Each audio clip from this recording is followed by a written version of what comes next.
All right, everybody ready to go? Let's rock and roll. Awesome. All right. And one, two, three.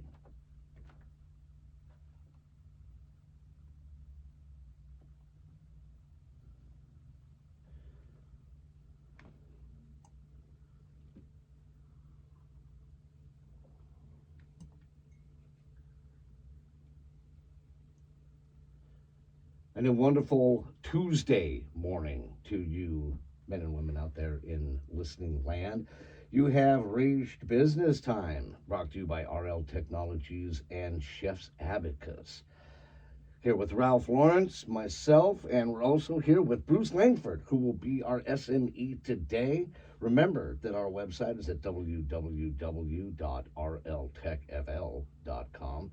You can reach us via email at info@rltechfl.com.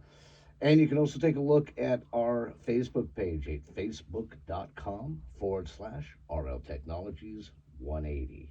And if you want to watch our happy little faces do this happy little show and maybe check out some of the other content that we've got via our webpage and via our YouTube channel, you can go to youtube.com/RLTechFL. So, we're here. We're hip, we're hot, we're happening now, and it's Tuesday, which is weird. How are you doing? I'm doing great. Doing great. Just getting the week started. Off to a great start. It has been. It has been. Yeah, we've got a great show for you today.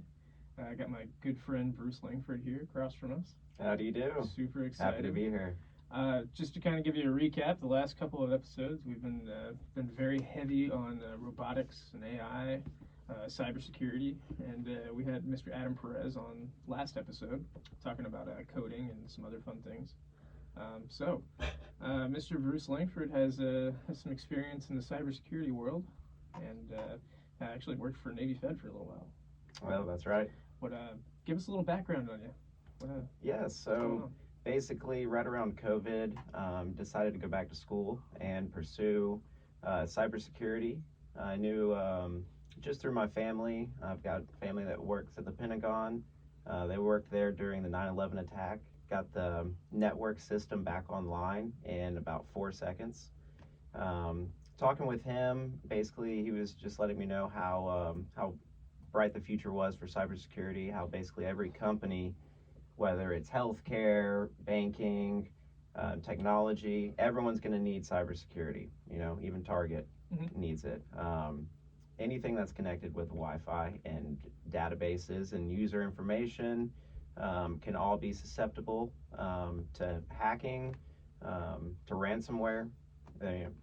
Even there was a hospital that got a ransomware, and it pops up on one screen. You don't know where. It was in someone's room on their medical ventilation screen. It popped up the ransomware, skull and crossbones pay, you know. So it went in through the IoT. Yep. Yep. And that guy, like, oh, God. Oh, yeah, exactly. You know? Dang! Oh, no, that's all right. You got all of your information stolen, sir. All of your private information. Oh, thank God. Yeah. Exactly. It's not your life, it's just HIPAA. It's not your life, it's just your life. It 100%. But basically, I did a lot of research on schools and chose University of Miami. They're a private school. They actually get their cybersecurity program from Israel. Israel has Section 8000. Yes, they have the best program, top of the leaderboard when it comes to cybersecurity. So you're getting through NIST and everything that is ahead of the game. You're learning it, and cybersecurity is an ocean, and each lesson, each kind of thing that builds on each other is just a drop in that ocean, and you're trying to kind of see the big picture through the puzzle of cybersecurity, through IT and networking, and then developing into forensics and just this whole world that is cybersecurity. It can be pretty daunting, but they do a good job at kind of layering everything, and you can kind of develop that picture as the program moves on. Now, it was a very fast-paced program, but we dropped a few people, but by the end of it, you kind of network with your class, and so now that became a really good strategic network. As far we still all stay in communication. We have our Slack channel, and congratulate each other on jobs and help each other find jobs. And after that program, I decided to go ahead and join the feds. Navy Federal, and basically got in through a IT and cybersecurity recruitment event, INET, and basically got in through the front door via account services. Okay. And account services was fun. You're basically the first line of defense when anyone calls in with an issue. So you get all calls from, my bank got hacked, my password, or, can you just transfer some money for me? Right.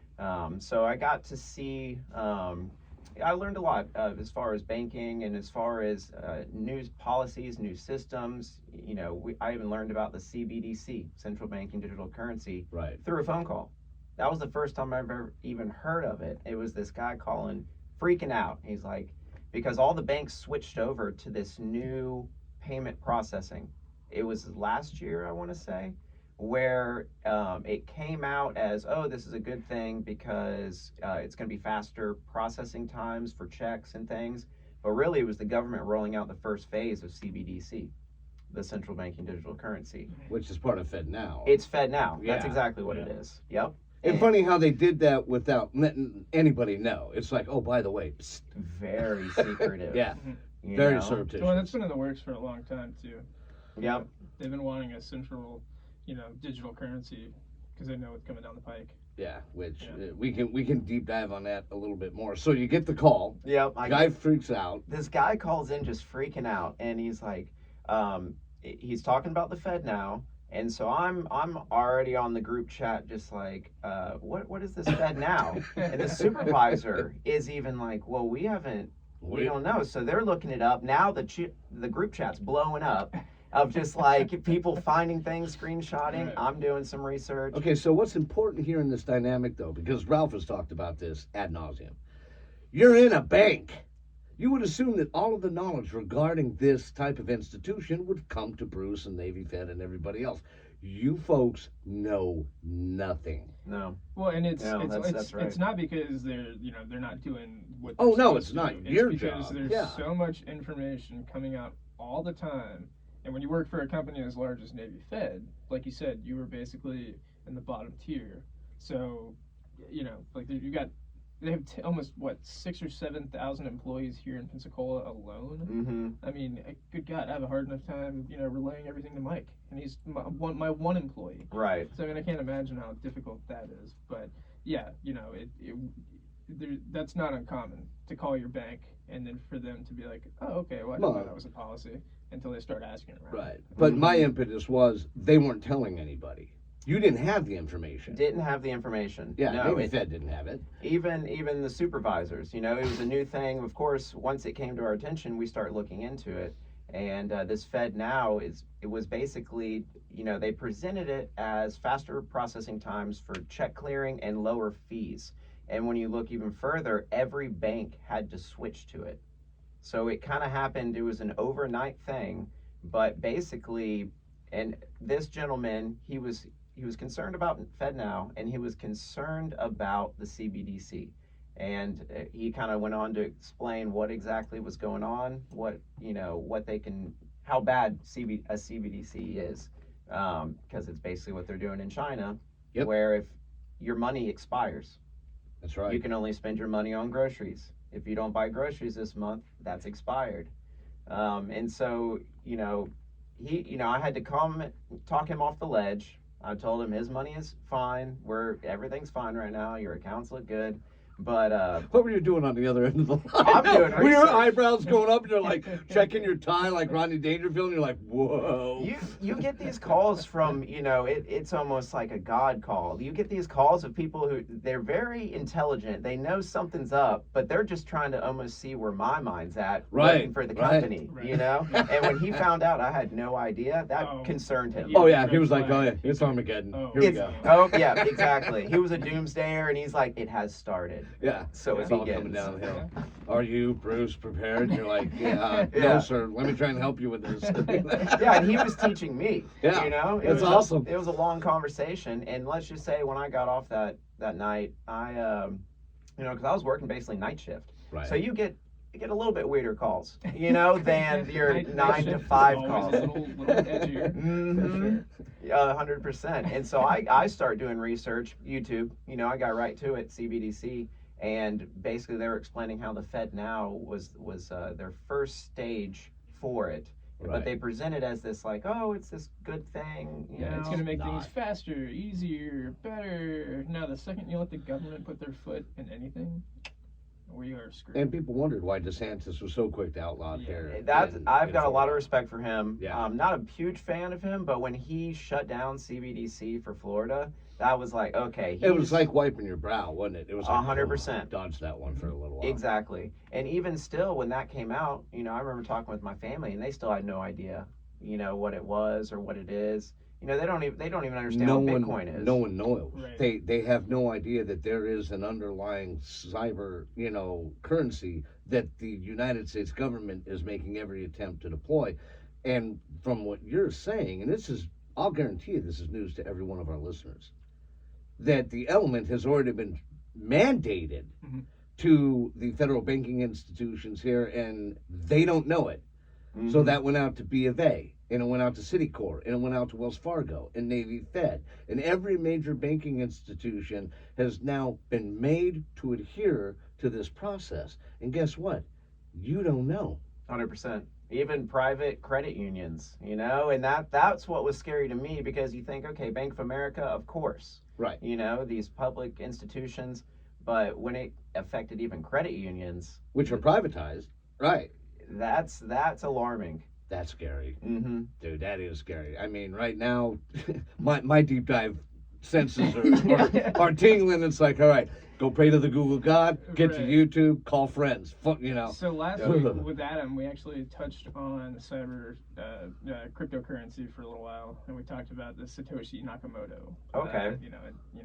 Apparently in the UK, as of last week, or no, 2 weeks ago now, they actually started litigation with a gentleman named, oh goodness, what was his name? The Australian Right. guy. Right. Craig Wright. Craig Wright. And he claims that he's the actual original creator of Bitcoin, Okay. and that that he is the Satoshi Nakamoto. His name doesn't sound fancy enough. Yeah, right. He needs a cyber name, doesn't he? He's a computer scientist from Australia. Yeah. something So like that. he's like, Okay. all right, I'll create a Yeah. Bitcoin. But see what he's Along done. with the help of a wallaby. And Mike brought this up. He has basically opened up litigation to, an entity that is operating under, the guise that either there is a Satoshi Nakamoto or there are multiple Satoshi, Nakamotos. And it'll be interesting to see what happens, because if he does win and they award him, basically the rights to Bitcoin and the ownership, he can basically go after every single developer or wallet or anybody that's ever, sold or touched Bitcoin. And the thing is he's already threatened that if he is awarded Bitcoin, he will privatize it in a way that shuts everything down. Right. Oh, then he's not the guy. No, Well, There's no way he's government-based. trying to Yeah. steal Exactly. it, but he's not the guy. Yeah, and so when we were talking to Adam, who is a coder, he basically was, solidified the fact that if it was really his, he would have put some sort of stamp on it, Yeah, some Yeah. kind of thumbprint. whether it was intentional or not. Because like Adam said on the last show, there's about 100 different ways to skin a cat. Yeah. And once you're a coder and you get into that rhythm, You're gonna put your print on it. Yeah. You're gonna put something, some type of backdoor. No, only and that's something that only you know. Yeah, we, Right. especially from cybersecurity. Coders on one end, they'll sign their stuff, etc. But it's the white hat, black hats that really understand that there is always ego involved. It doesn't even matter if you're doing it for ideology. If you develop that piece of malware or that piece of that phishing scam, whatever it is, if it's the original crypto walls, which I was dealing with back in the day when they first hit, etc. That person's name that developed that malware is in there. Their Absolutely. fingerprint is in there somewhere. Mhm. And we were talking about with Adam, even with Stuxnet, developed by the NSA, The Rock, and then subsequently, Israel with Section 8000. Israel lets it get out into the wild because they pushed, and then it infects everything known to man. And It jumps. yeah, and it was the two guys, the two founders of Norton, actually, that are evaluating Stuxnet, and they're looking at it, and they find this one little line of code that says V.2. And they're like, oh, snap. There's another version of this out there. We need to go find that. And that's when they started being able to break it down. But even there, this is a nation state developed code. Even then, we couldn't get away of saying, oh, yeah, guess what? We're really smart. We did this. You know, Exactly. there's always ego involved in it. And it's Well, you're funny. trying to be like God. Yeah. You are creating, because you got to think of computers like the human body. So you have a virus that infects it. You know, it's whether you call it evil or that's God with your immune system. It acts just like a living organism. You know, and you have this online with worms and viruses and malware, and it's just like things like COVID trying to attack your body. You know, and COVID, whether you think it was created or not, it's always got it's got a thumbprint on it. Right. Whatever disease, it's Genetically, interesting. you know exactly what it is. Exactly. Yeah, you know its origin state and everything else because, like you said, it's got a fingerprint. You can't miss it. We know what Ebola looks like genetically right down to the chromosomes because it's Ebola. You know, it's like, all right, we know what this is. I agree with you 100%. You'll be able to identify it. And it's funny because now, and, you know, this is one of the things that I had slated to ask you. A lot of the malware that we're seeing today is malware that was in the field that I was dealing with 10, 15 years ago. They've gone retro on us. Just a different version. Yeah, they've played with it a little bit. I was looking at some of the coyote infections that are actually coming out right now, and I was like, dude, they're using the new Windows-based installer Squirrel. Okay. Right, and so they're deploying with Squirrel. They're getting in through the executable into the DLL library, and then they're bouncing back in. They're launching their Coyote malware, and it gets you through the sign-in security page, right? So you get in. So now you're in there, and I was like, this is old hat. This is the attacks we were trying to prevent with Monster, Poodle. You know, attacks like that back in the day where it's like, yeah, okay, we're going to take control of the DLL file that's running on your desktop, things like that. And they're back-ending it to get around signature pages, etc. now. You know, and I was like, dude, what happened? Well, I told you, was it yesterday when we were talking about the Chinese virus? Oh, yeah, That was yeah. big 12 years ago. They revamped it, and it's running rampant again. Interesting. Yeah, and I think it's called like Teodor, or Tia.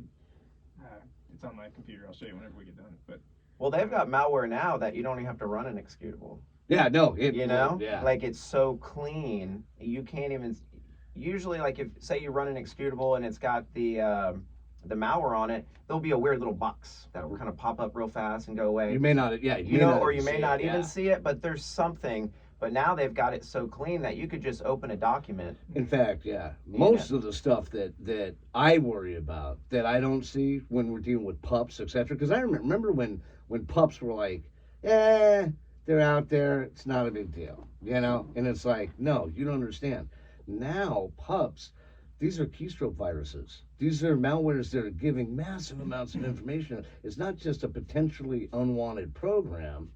This is serious. It's logging malware. everything. And it goes in, like you said, it's browser based. You know, and then on top of it, so much of it is now IoT based, where it's just sitting there. We've still got that virus I know you know about from the cybersecurity standpoint. It's been there since like 2014. Yeah, your dishwasher's probably infected with Yeah. malware right now. Oh, It ships in they China. had the DOS attack in Finland last week with their electric toothbrushes that were all on their IoT. They're all connected to the internet. Yeah. And so Your whole home network, your Yeah. coffee pot, they're all talking. yeah. oh yeah, And so everyone's like, they went to, you know, touch up the tidy whities there in their mouth, and boom, DDoS attack. And I was like, oh, that's Just shuts yeah, down. I hate it. But on the other end of the spectrum, I'm like, genius, brilliant, Lex Luthor move right there. well, you know, like most coders have a sense of humor. Oh, yeah, I believe so. as deranged as it may be, they'll be like, "What's the one IoT thing that you wanna infect? Let's go for refrigerators. We can mess with food, and we can. No, that's too cruel. Toothbrushes. Yeah, no, somebody somewhere was just 100%. like, it would be funny. Yeah, Just you know what? Yeah, let's put do it. this. That's why I won't put a computerized toilet in my home. It's not gonna happen. No, I want a Japanese toilet. I will The know I've debate, made it. what debate? Yeah, What is it? bidet. Bidet. Yeah, bidet. Debate. Dubai. Dubai. It's in the UAE. What? It's Falcon. It's an open AI source. It's every particle of poop. Yeah, and measures things out. No, those are. No, I don't want. And they're always programmed with that even female voice, and they're like you walk into the room, and when you get done using the lavatory, the female voice is like on with yourself, I just wanted to telling you go, everything "Oop," about it. at the end. No, they don't have, but they tell you everything. And the scary thing about that is that now we know, and it's funny. It was one of the things that was detailed as a possible future occurrence was that those are the systems that are actually going to be linked to our insurance carriers Yeah. here in the next 10 years or so. I want my insurance carrier to know the length and the diameter. That Oh no, and it kind of ties in also with how they want all cars after 2026 to be installed with a kill switch. That's right. And what's funny is that what was it, 95? They found out that General Motors had been monitoring all of the data from what they call the bricks inside of Chevy and GMC vehicles, and that it was being transmitted wirelessly, and no one knew at the time that they had that capability, and they were sending all of this information off to General Motors, right? And everyone's like, well, what does this include? And they're like, well, the VIN number of the car, where it is, what it's doing, in relation to the speed. Are you breaking the speed limit? Are you involved in an accident? It sends all of that information off to GMAC, and no one knew that it had been deployed. And then quietly, a couple of people, because we were just starting to see the burgeoning hacking environment starting to come up, we're pre-millennium. Mm-hmm. And they're like, now we're still worried about Y2K, and the end of the world, quote unquote. And a bunch of people started asking, they're like, so wait a minute, if they can dial in and they can receive this information, what prevents them from shutting your car off? Exactly. And everybody was like, all of the automakers were like looking at the sky, what is that, grass? Isn't that interesting? Right. No one knew anything all of a sudden. And now they're talking about it. And I know for a fact that they've been able to shut those things off for years. Once Well, it's got an ECU. Exactly. You're right. now they're talking about actually putting, like driverless abilities in cars for not just, to prevent the crashes and things like that, to make your life easier, but also for repossession purposes. Right. So if you don't pay your car note, the car can actually drive itself back to the dealership. What's Or funny is drive you to the police station if you have a warrant out for your arrest. Here's another funny little tidbit of information. I found this yesterday.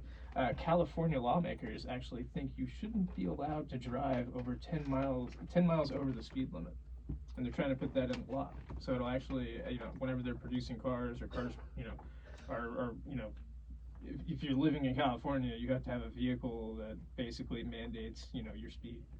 Well, I believe California would do that, but man, I'm just going back. I've got a 1973 MGB that I'm ready to work awesome. on. No. Yeah. I'll help you. You know? Yeah. Oh yeah. No, I know Nope. midgets. Electronic system in there. Yeah. Your electrical system doesn't even wire up correctly because it's British made. It's the negative and positive are switch. I saw a guy make the mistake with that on an MG midget one time. And I was like, no, and no battery. Here's another little funny tidbit of information. There's an EV or an EV maker that specializes in making autonomous driving vehicles, and it's a company called Waymo out in California. Actually, recently a car was out, and it was jumped by a group of people, smashed the windshields, they peed on it, they spray painted it, and then they lit it on fire. And then, so apparently a couple of weeks before that, a Waymo vehicle actually hit a cyclist on the road. So I thought that was funny. It's in San Francisco, by the way. Oh, they were attacked the car as Yeah. if it was a person who intentionally. Right. Well, come to find out, there are actually Instagram pages dedicated to people destroying lime and bird scooters. I stumbled across that by accident. Yeah, so that's California for you. And then when I was reading that, I remembered the story that you told me about the hitchhiking robot in Europe. Oh no, it was that in made it Canada. but made it Yeah. all the way through, and they brought it to America, and within like the first day, it had been completely destroyed. It made it like 1,500 miles. Well, they're Canada's clean and they're nice. You bring it across that border, America. Yeah. It's lucky, America. lucky it made it 1 mile. If it was California, I mean, California is basically North Korea. Right. Yeah, no, they and the thing is that for them, they're gonna end up annexing themselves. We'll call it an annexation, but what it will really be is us going John Carpenter on the whole thing, and do Escape from New York, where we're like, and they did an Escape from LA. We're just gonna wall off California and say, all right, you can turn yourself into whatever. We've removed all the nukes, okay? Yeah, all the military gone. Right. Just have at it. We've redistributed all of this, So I think that, for that though, to be so arrogant is to say, okay, we're going to pass legislation and the world is going to follow our rule in relation to the manufacturing disposition of this vehicle here because we say so. And Well, it's and like, what's come really on, bad is man. there are a lot of states out there that follow California. Yeah, they do it just with like, OSHA, Oh, they did okay, it with cool. HIPAA. They did it in California. Yeah. Boom, we'll do it here. Yeah. They just adopt their policies. Well, what's funny is that I remember when OSHA did that, and they were like, oh, yeah, we're going to adopt all of California's policies. And someone asked them, correctly, why? And they were like, well, because California spends so much money on it. Mm-hmm. They spend massive amounts of money within the confines of their government. They don't spend it on the people, Mhm. but, it was, and then it did the same thing with HIPAA, then it did the same thing with the, with the practices from the CP, or the CPPD, in relation to their protection detail. And it's like, come on, man. They're setting the precedents. They're trying anyway, but this is, they keep on getting these nut jobs that are running California like Newsom, and you're like, dude, what happened here? So, there's got to be alien intervention or something's going on. Evil doesn't take a day off. Yeah, no, it doesn't. Why should we? What did Tennyson say? All good men need do for evil to win is nothing. California is that stage. There's nothing going on out there, and they're just like, yeah, what can we mess with next? So, Right. But Yeah, give a man a 0 day, and he'll have access for a day. Teach a man to fish, and that's PHISH for those of you out in Radio Land, and he'll have access for life. Now, this is an ungenerated quote. What's your take on that? Oh, so it's Karl Marx. It is Marxian. It is. Yeah. Well, have access for life. It's interesting. I think they want people to not be able to fish.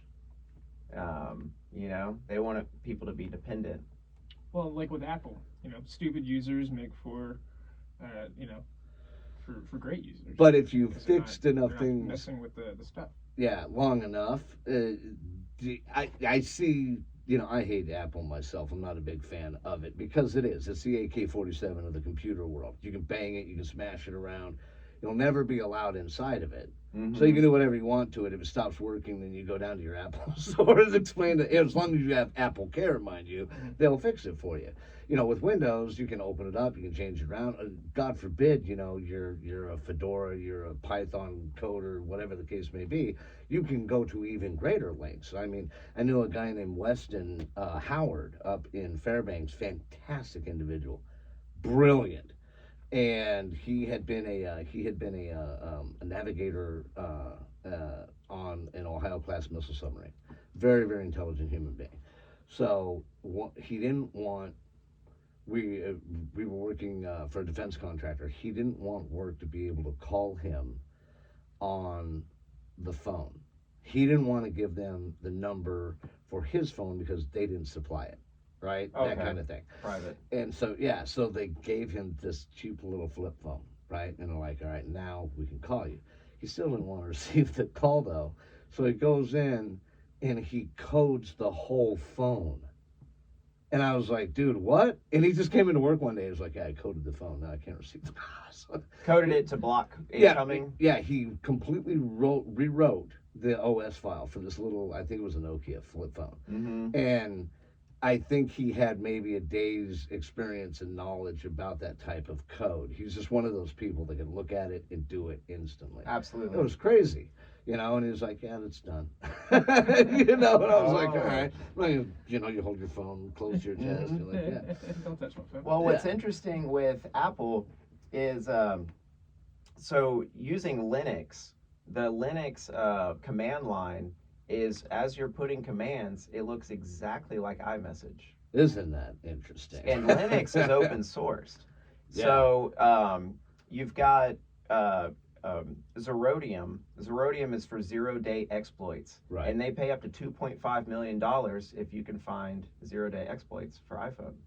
So yes, it is kind of closed on the user experience, but if you understand the operating system, you're in there. Right. You know, right. which is kind of interesting. They Well, want you to think you can't Right. mess with it, but it's And for the common user, for us, no, if we really want to get into it, or you look at those instances where the FBI is like, give us the passcode, and then we hear about it in the news, and Apple's like, no. And then two weeks later, everyone starts asking, so what happened with that? right. And Apple's like, yeah, they got it on the phone. They're in. Yeah, they're in. We talked a tough game, but then they just went ahead and cracked it. Oops, your phones aren't so protected. No. And they're like, but they are protected. Just don't get in trouble with the FBI. And it's like, well, that's kind of a weird caveat, Right. that kind of thing. Oh man. But no, I agree that that it's funny if you have the knowledge base. And again, it comes back to the sociological game that was developed in Russia called Werewolf, and it was developed to prove a point. It was actually part of a thesis being generated by a sociologist in Russia that was trying to get his doctorate. And so within the confines of his thesis, his theory was that, and it was contrarian originally to the Soviet method, but in the quote unquote new Russia, but the thesis says that you can control the masses or a great number of people as long as you deny them information. 100%. If you are a very small group of people, you can control everyone else as long as you're the only one that's informed. And so he writes this out, and they're like, all right, prove this.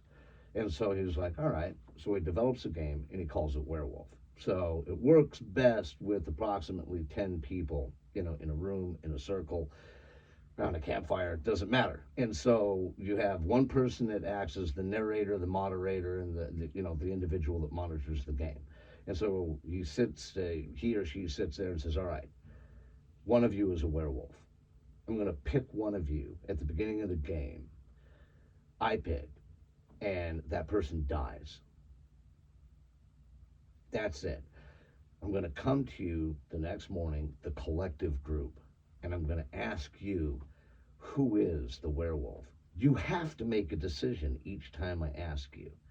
And then once you decide on that person, we kill that person, knock him out of the game. And then that night, everybody goes to sleep, and I'll pick another person that's dead without telling you who killed them, obviously. And what they found is that in over 77% of the games run, the werewolves won. Oh wow. Because the collective, uninformed mass would always make the wrong decision. Right, they're guessing. Yeah, and then they start to, on top of that, they start to build narratives to rationalize their thought process. Right. I don't like this guy. And they're saying it to themselves, but they're these are emotional responses and illogical premises that are predicated on nothing more than their impression of an individual. They don't have any information though. Mm-hmm. If they had even, we saw Jeffrey over here wandering around, at midnight. Maybe we kill Jeffrey off because what's he doing and wandering around? And, but you're that much closer, right? And so it is here. You have, and it's kind of funny. It's the same in the cybersecurity world for you. It's the same in the world of physics, celestial mechanics, high number theory. You have a select few group of people that speak the language. You're the cyber priest of our day. 100%. You run that religion.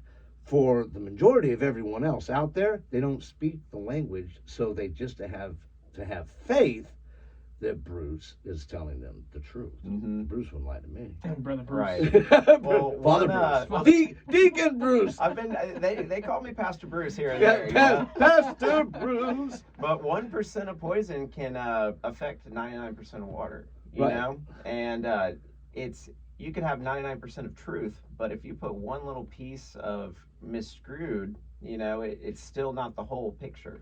Right. And I feel that they've really been pushing now, this whole misinformation thing. They don't want you, like these big institutions don't want people thinking for themselves. They want what that program is telling them to think, Right.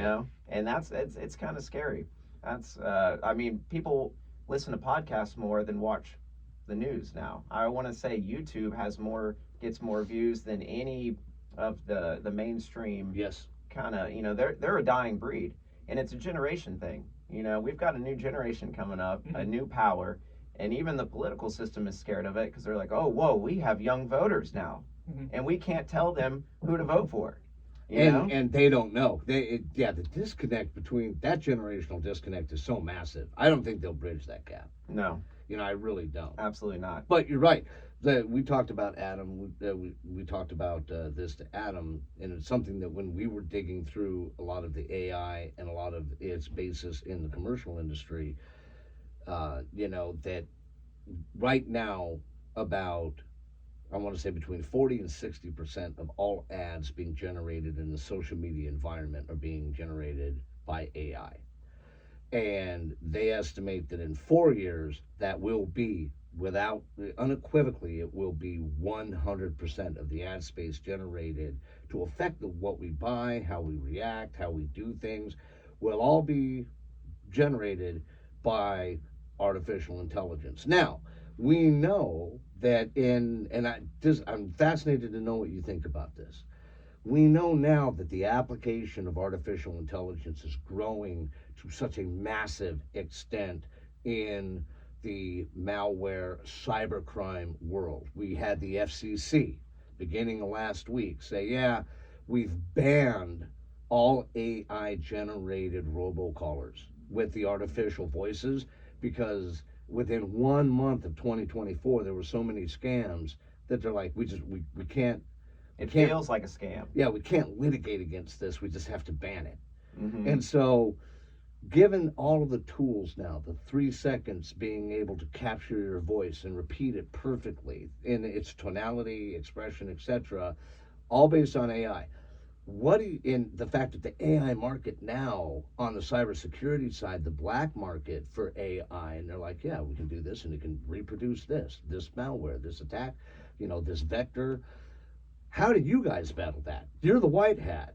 You're the ethical hacker. Well, preventative medicine is a huge thing. And let's just go to banking.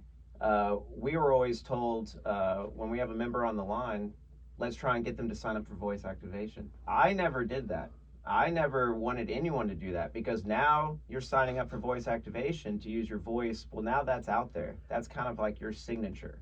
And, you gotta kind of do preventative maintenance as far as I feel our generation can tell when things are more scammy than, let's just say, the older generation. They even an email, they'll still click those links. Dumb clicks. We see something, we're like, ooh, we're immediately, we know. And don't we always tell the other person, what were you doing?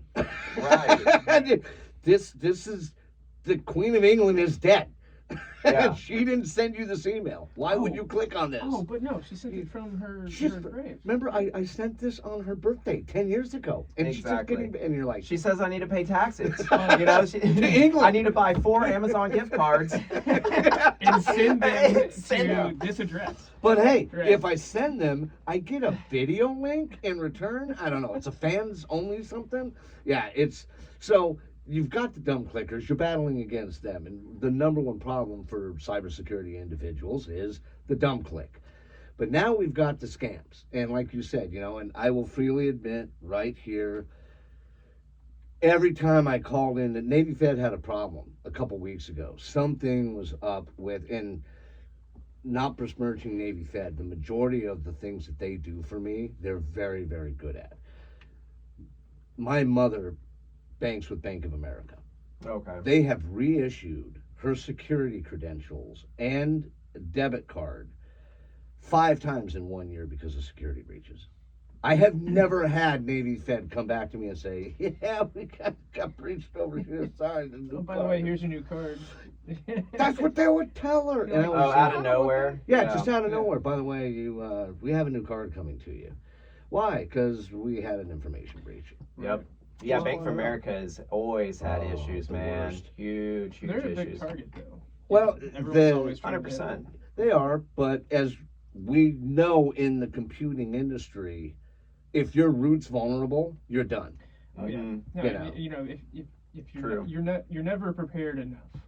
That's the thing. Well, and we don't spend. It's funny. Cybersecurity specialists that get sent on if they're ever inside of the military side, like if they're working as a consultant, they come back, and I've heard it. If I've heard it once, I've heard it 100 times. They come back and they're like, "Dude, I had no idea how backwards they were. Oh, They're yeah. working off of 15-year-old laptops, and they're working with Ooh. bogus authentication processes." Outlook, email. Yeah, like, you're oh. still in. Yeah, half of your it's no BS. Almost had to bleep there. It's no BS. They I know for a fact that a lot of their onboarding protocols still require Explorer. Oh boy. Yeah. Yeah. So, yeah, right. 100%. So they Ancient might as well be AOL. yeah. Thank You you. know? Exactly. In fact, AOL is still in use, and people pay for it. Yeah. Wow. You can have a bunch of deterrents. Nothing will ever be 100% secure. No. I mean, especially this is what they're coming after now. Yes. You know, people think it's all cybersecurity is your laptop and this. No, it's all this because this has everything. Well, yeah, everything's on your phone now. And basically, hackers, they're going for low-hanging fruit. Mhm. If they walk by a castle, they see that all the deterrents, the fence, the dogs, the alligators, the moat, they might try, but they're not gonna. They're gonna keep going for something low-hanging fruit. Someone with a door open. Mhm. You got that front door open? They're going in, Right. and they're gonna try. They're trying every company, multiple, to see who has the front door unlocked. You know, Well, you can't 100% it. I'll tell you who had the front door unlocked. It was actually most recently one of the major mortgage companies, Mr. Cooper. Oh yeah. Went through a cyber attack just a couple weeks ago. No, I'm sorry, it was back in October Yeah. of last year. Yeah, it impacted almost 14.7 million people. The personal data from every former and current customer, it was back in October. They currently have 4.3 million paying customers. So it's always worse than they say. Well, and I wonder what Mr. Cooper. Yes. And 100%. and it's funny. I worked with a protection agent for years, whose name was Mr. Cooper. And what was funny is he was from Ireland, and he was this ultra blondish ginger. And so watching him walk around was like watching. We used to literally put him inside buildings at night.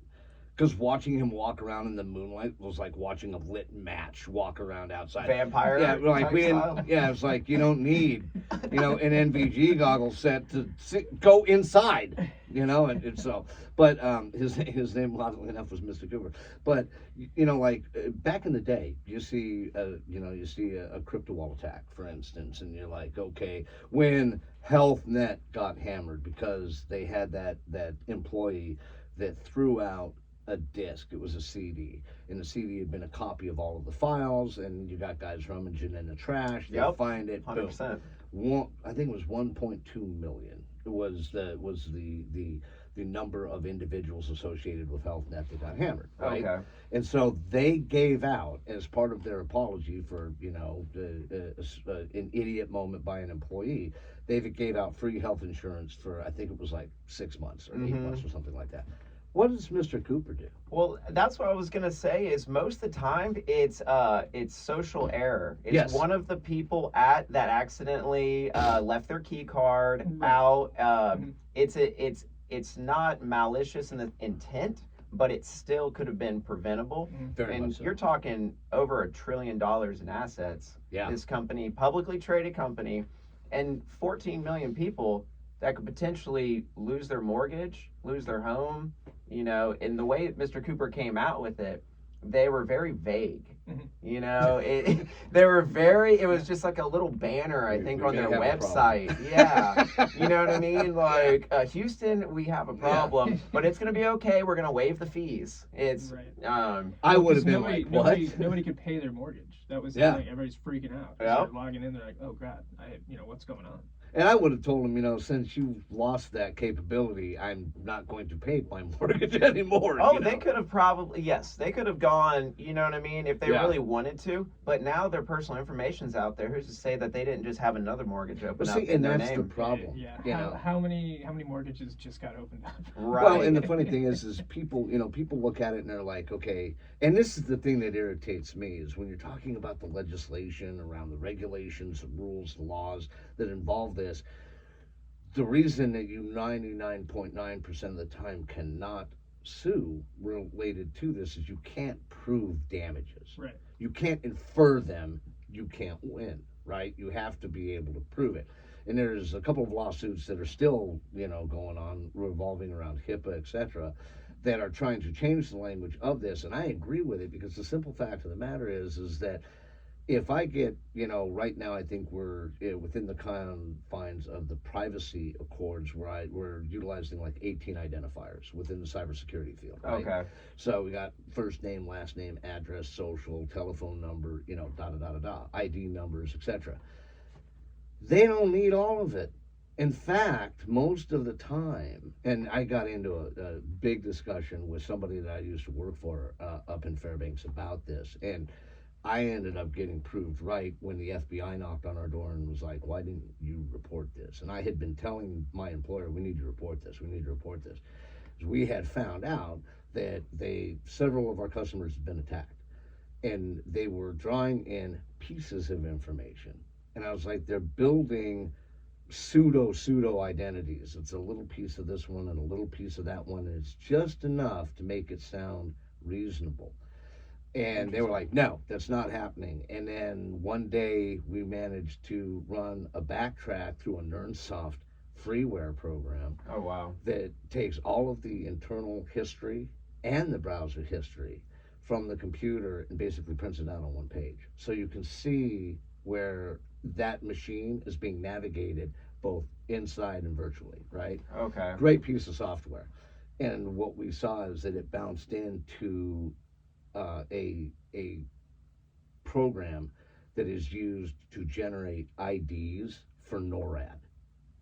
Oh, wow. That's who actually had this information. And I lost my mind. I'm like, dude, blah, blah, blah. And the owners of the company are like, no, nay. We're not we're not telling nobody. Mm-hmm. And so FBI, IC3 shows up about 6 weeks later. Oh, that's always fun. The owners are like, how did you get here? And I think they told him because I got fired about a week and a half later, actually, from that job. I think they figured out, because I wasn't taking no for an answer. I was like, look, man, this is not just someone trying to pull something. These guys had managed to open up fake accounts for utility companies. And this is what scared me, because they're just IT. Cybersecurity, have no real world experience. These guys had the guys that put together the pseudonym or the pseudo identity had a house, utilities. They had a massive Cox bill for satellite phones, and that was what really started concerning me. satellite phones, laptops, equipment with cellular data communication attached to everything.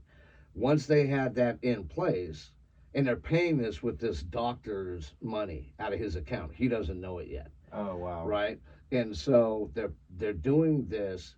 They're paying off education bills for people that they have in country here in the U.S. studying at universities, medical field, biology, virology, epidemiology, all vector attack problems for our country. And I'm sitting there banging my head against the wall. I'm like, this is serious, guys. We have to contact. They had operators. Yeah, foreign exactly. operators. And I was like, this is terrorist based or nation state based, one of the two. And they wouldn't hear from it. So, a mystery call got placed to IC3. And then IC3 came in and was like, yeah, they were really unhappy about the whole thing. And the last part of it was, yeah, you saw somebody creating an ID with information that you knew was out there and you didn't say anything about it. You know for a fact that that was happening and you didn't say about it, anything about it. So think of how much that happens on a daily basis. Exactly. It goes unnoticed, or like in your old ex-boss's case, where they're just like, yeah, and so You often, think it's just going to go away. yeah, It's Right. like, no, it's going to grow. yeah, like, Yeah. no, These things we grow. don't want the FBI coming in on us. Well, boom, here you go. yeah, there you go, and and it does. I understand that it shuts down business. In fact, one of the elements that you've got up on our board today, and we've dealt with this personally, is if you can't afford security, you can't afford a breach. That's right. And we've seen 100%. this happen. We had a doctor, FCC's client, when we were running Fisher Cyber And Consultants. when you say FCC, you mean Fisher Yeah, Cyber yeah, Consultants, not not FCC. the FCC. And I never got a complaint letter from them, and I think that is awesome. They left me alone. They were No like, cease and desist. oh, dude, it was great. The whole company branding was fantastic because it said FCC. Brilliant. Oh, Yeah, and with we the- looked so official. Oh, People were like running out the back door. we were would come walking the in front and door. the office would go quiet. Yeah. Ralph and I'd be standing there and he'd be like, We looked too official. Actually, it did. I'm It not did. even kidding, yeah. Yeah, it did. In fact, you caught us when I first met you that day. The first day that I met you, we had been at a doctor's office. We go into the doctor's office and Men in Black. we're doing a Yeah. sales call. Yeah. It was, yeah. Both of us are in black slacks, black shoes. We got the FCC shirts on, right? We walk in and we're like, yeah, we need to speak with your operations manager. And that office went silent. And they're like, sir? So they go back and they get the operations manager and she comes out. We're at a podiatrist clinic, right? Oh. It's a sales call. And she's like, okay, well, this is wrong and this is wrong and something happened with the backup and we're not quite sure what's going on with it. She's listing all of Yeah, these she's problems. telling us what's Yeah, Free wrong. and I'm telling Ralph, I was like, back away. We can't hear this. We can't hear any of this. And I'm taking notes. yeah, and finally she's like, okay, so what's your billable hour and when you guys get started? And I was like, yeah, my name is Mike Fisher. We're here to talk to you about your HIPAA compliance. And it had nothing to do with what she was talking. They had sustained a breach. Oh, wow. Yeah, and Active. Well, and and IT see- was supposed. She thought we were with the IT Right. department to come in and fix it. Another funny story. We were actually at a Ford motor dealership Oh, yeah. in Fort Walton, and I had some insider information from an employee that I knew that they were undergoing ransomware at the time. Like the entire system was shut down. So what Mike and I do? We hop in the car, we drive down to Fort Walton. We walk into the office, and there's, no joke, there's like two, cybersecurity guys sitting in front of a laptop waiting for the encryption key to come in. Right, Here because we they had come. paid. Here we come. Yeah. And we're Wow. like, oh, hey, like we know about your situation, yada, yada, yada. The first thing out of their mouth is, did you do it? Yeah. And I'm looking at him, and I looked at him, and I was like, did you pay? And the two kids that were running the cybersecurity firm, they're like 25, Yeah, 26, yeah. fresh out of the army, right? Okay. And, right. So former military, they've done their bit for king and country. They're going to open up a cybersecurity firm. And I look at him dead right in the eye, and I'm like, you didn't pay, did you? And the kid's like, yeah, we're waiting for this. I was like, you never pay. Never. Yeah. And he was like, well, what are we supposed to do? And I was like, you rebuild from backups. I was like, did they get your backups? we maybe have had some corruption in there. And I was like, you're done. I was like, you should just rebuild the system. And so then the owner starts asking us questions, and we're like, here's our card. Oh, the owner of the Ford Yeah, company? we're like, here's our He was the card. general manager. Yeah. So, Oh, those poor kids. oh, they were doomed. They're gonna have to rebrand. Yeah. They're gonna have to new everything. Yeah, We never actually heard from them. we actually reached out to them. We did. We reached They're back out at their to them. parents' house. Yeah. About 4 weeks later, we reached out to them. We're like, hey, we're starting up in the area. We know that you're brand new at this in the area. Maybe we can marshal our resources. Never heard from them. So they use the Ford company's money to pay the ransom? Well, yeah, Yes. of course. Yeah. They consulted and told They them got to hired, pay. Yes. and then they sat there getting paid hourly while they spent their money and waited for an encryption key. Right. And that's when we came in and they were like, did you guys do this? Yeah, you didn't pay. Like, I was like, and then, shit. they were like, you didn't have anything to do with Like, we it. gotta get out of here. I wonder, did they say how much to get the key was? I think it was 2.1. Yeah, standard. I was gonna say Exactly. 2.5. Oh yeah. Yeah. So I was like, no, and that's because I remember, it's funny when CryptoWall, which was one of the big first, it comes from the Eastern Bloc. It's nasty. It's terrible. Encryption, decoding key, but it was all anonymous. You know what I mean? And it was designed to be anonymous. And then it went from standard currency, it went from US dollars, then it went to pound sterling, then it went to Deutschmarks, and then finally it was cyber currency, Bitcoin, you will pay us, da da da da. 100%. But again, it was anonymously based. The entire dynamic was like, okay, we're going to stay over on our side of the fence. You stay over on your side of the fence. You pay us this. We give you we give you the key. You de-encrypt it. Boom, boom, boom. You're fine. But now there are so many other methodologies of it, and it's almost as if a lot of these firms actually intend to do harm. When we dealt with, we had a physician that who's was a client of ours down in Hollywood, Florida. Yeah, actually, and the way he found out that he had been violated from a cybernetic standpoint, Boy, was he violent. yeah. This was guy. his patients started emailing him saying, yeah, we just got an email saying that That's never good. no, yeah. Well, he was a plastic surgeon with some pretty high profile clients worldwide. Well, and he was highly specialized Yeah. too. Okay. So, but no names, etc., NDA in place. So, but the long and the short of it was that his client base not only was told to tell him, hey, they've got your files, and it was odd. Then they were like, okay, once you tell him that, once you scare the hell out of him, then tell him that you all are going to sue him. Okay. And it was like, okay, so what's your angle here? You're not going to get paid if this is the case. And long story short, we actually, after HIPAA comes in through OCR, right? Mhm. OCR comes in, $3.2 million in fine. Boom. Because he not only had nothing in place for HIPAA, but then he screwed breach notification up. So they hit him twice, right? Oh no. Yeah. So, Did that shut him down? well, this is the interesting thing. He hires us over the course of what? It was about, I want to say, 3 months, 4 months. yeah.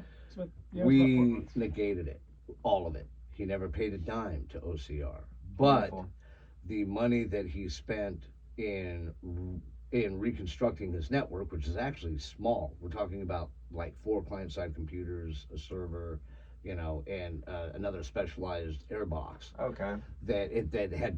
That's what he didn't have set off to the side because he wouldn't get off of this old software. That's Yeah, where they violated. Right. Ah. So, but anyhow, he didn't pay anything to OCR, but he had to spend all this money on the infrastructure being rebuilt. Mm-hmm. His payout to us was actually minimum. Most of the companies that I know that would have gone in there would have hammered him for easy $15,000-$20,000, and we did the whole job for under 10. Nice. Wrote everything, right? Whole 9 yards. Got him compliant. Oh yeah. Sent it off to OCR. Actually, shout out investigator Koshi from the Athens office of OCR. She was actually a gem. She communicated to us like 4 times. Mhm. That was it. But each time it was really nice, She was like, "All right, you've done this well." So, but anyhow, his client base the trust went right out the window. And so he lost them all. He wound up having to close up shop. Yeah. Oh, simply, yeah, because once you have a breach and then they find out it could have been preventable, Oh yeah. it's one of those things like, so you're cheap. If you're cheap with that, what else are you cheap with? Well, and Right. so It's a reputation. Here's a little quote that I found, and I thought it kind of pertained to what we found when we were running around with FCC trying to sell our services locally to some of these doctors. Given the choice between dancing pigs and security, users will pick the dancing pigs every time. 100%, because they don't think it's going to happen to them. Exactly. That's right. And then they start to make it even worse by building in the cost for the violation into their work expense, their average everyday workflow. They just build it in and keep building it up. And what they don't realize is like the doctor that I dealt with when I was with the other company up in Fairbanks, they got his personal information. We managed to stop that entire thing from continuing forward. They were an hour. I mean, you could have made a movie out of it. They were an hour away from transferring all of the money in his personal account and his savings account, B of A again, to a full account that had been created by them. We stopped it at the last minute by being able to prove to B of A, hey, you've been violated, they've been violated on this. And so then we had to also wait, because what they also did is, in relationship, they had already transferred some money out of his account, and they had set up an e-check on his account. And so all these, the second that the main plan didn't work, boom, it was like a bomb. All of these e-checks went off, and people were calling on the account. But we had already shut it down, Right. But that was the second way that they were going to get them, and so you're exactly right. These guys were pros. Oh yeah, no, Oh, yeah. they were. We were actually able to track it. What So country? Could you find out? That it's funny that you mentioned that. So the original hack occurs, and it wasn't hammer time. It wasn't what they refer to as a forced breach, right? So they're really slow, and so they're dialing RDPs. And we had a constant argument with this particular physician. I won't say what type, but he would go in and have his operations manager go into the server and change his password because he kept forgetting it. And so we would set the password, and then he would change it to like literally password 1. And we'd be like, hey doc, you can't do that. And he'd be like, well, I strengthened it up this time. And I'd be like, yeah, password 2 is not strengthening it up, And so, wow. They didn't even have to brute force his No. password. They probably just. a ward dialer hit the local IP and dialed into it and got access to his computer because his credentials weren't strong enough. Then we found out that these guys were pros. They quietly spent like 2 weeks inside of the system waiting. Okay. And so they were waiting and Just then, seeing what's going on, Yeah. collecting data, collecting information. And so one day his executive operations manager sets up a trip for him to an African nation where he's going to go do relief work with his church. All of a sudden, all of the information is there. His passport, his ID, they put it on the computer, his banking information because they're buying plane tickets and everything else, and they hit the file. Jackpot. Done. Yeah. And so it was in Ukraine, right? Of course. Of course. So, but what's funny? Such a corrupt country. Yeah, so glad that we just passed a bill that's going to give them another, what is it, $40 billion? Yeah, anyhow, we digress.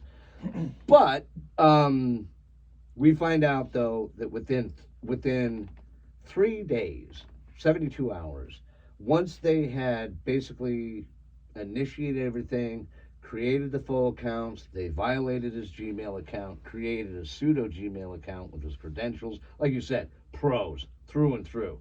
They had all of the shielding up so that they could deflect, they could answer questions, and now because what they'll do, as you know, they'll take your ability to communicate and verify what's going on out of the loop. and now they're answering all of your questions Redirect for you. it. Yeah. So it's like it's just like the Java, the JavaScript issues that we still have today, Mm-hmm. that are going in on the JavaScript injectors, on the sign-in pages. Oh, it looked like the SQL. Amazon. Yeah, and you're like, that was an Amazon sign-in page, and now they've got your one-time key cipher, your username, and your password. Mm-hmm. And hey, little bit of information for our users out there: bookmark your pages. Don't go to Google and dial it up every time, because 9 times out of 10 you're getting a sponsored page, and Google doesn't check for that. They're actually malware just waiting for you to click into it. And your login credentials. Yep. 100%. Yeah, no, they love those login credentials. Yeah, they do. But So while digging around, I found out that the largest known ransomware demand was $80 million. That was paid, actually. And it was an attack on Royal Mail. Ransomware attacks rose 68% in 2023. Most common entry point for attacks are through phishing scams. U.S. businesses and organizations account for almost 50% of all worldwide attacks, and anyone with a computer connected to the internet is at risk. Just a fun fact, payouts for 2023 totaled over $1.1 billion. In comparison, in 2019, payouts were close to $220 million. I was going to say that. Well, and what's funny is that's actually, I'd have to do the numbers in my head, but I remember back in 2012, 2013, the annual electronic wire fraud number was close to $52 trillion. Okay. The world over. Yeah. And so, from a cybersecurity standpoint, that's it. But I totally agree with the U.S. business model there. Was what was reported. Right. Now, as we know, there's a 100%. lot of things that go unreported. Could be double or even triple. Yeah, Right. Almost could be $1 billion. probably. Yeah, I have no doubt whatsoever. You're exactly right. And the problem is like, well, can't say that. You are the people that educate and train. So they're like, did you go through training? And Bruce is like, well, yeah, that's kind of why we were there anyway. We were doing the job. 100%. Well, so Navy Federal, on their email system, they're always doing an anti-phishing campaign to Yes. see who's clicking this. Okay. Who is, because anytime I see it, I'm just like, with my team chat, hey, check your email. There's one, and you got to click the little fish. There's a little fish up there, bink, just to be like, hey, I see it. Right. It's obvious to me. Right. But there's still people who still, I can't even remember what some of them would say, but it's just like, all right, there's some misspelled words. I mean, that's dead giveaway. You see the misspelled words? Right. It's like emails will automatically make the spelling right. Like, there Exactly. shouldn't be a misspelled word, Right. and it's interesting that people still fail it. And you have the training, you have the ongoing, IT department bringing little modules for you to watch and do. But I just think there's always going to be part of the population, employees, that are just like, oh, this stuff isn't real. Right. Like maybe it's never happened to them, or I mean, if you've had your Instagram hacked, you just know, you click this thing and you sign in, next thing you know, it's sending out messages to everyone for them to do it, and it's Right. it's like a botnet, It is. Yeah. it's it is. 100%. But it's continually educating your employees. And that this is the problem. huge. Right. Yeah. Well, so I found this piece of information yesterday. Navy Fed actually fell victim to a phishing scam during COVID. They had a scam claiming that users had received $1,100 in COVID relief funds, and the message claimed that the user must validate their account with the provided link. Oh, And so, boom, that so yeah, someone cracked my password. Now I have to rename my dog. yep. And for people listening, you can, anytime you're a little skeptical, you can hover over that link and see where it Where it redirects. goes. You don't have to click it. Mhm.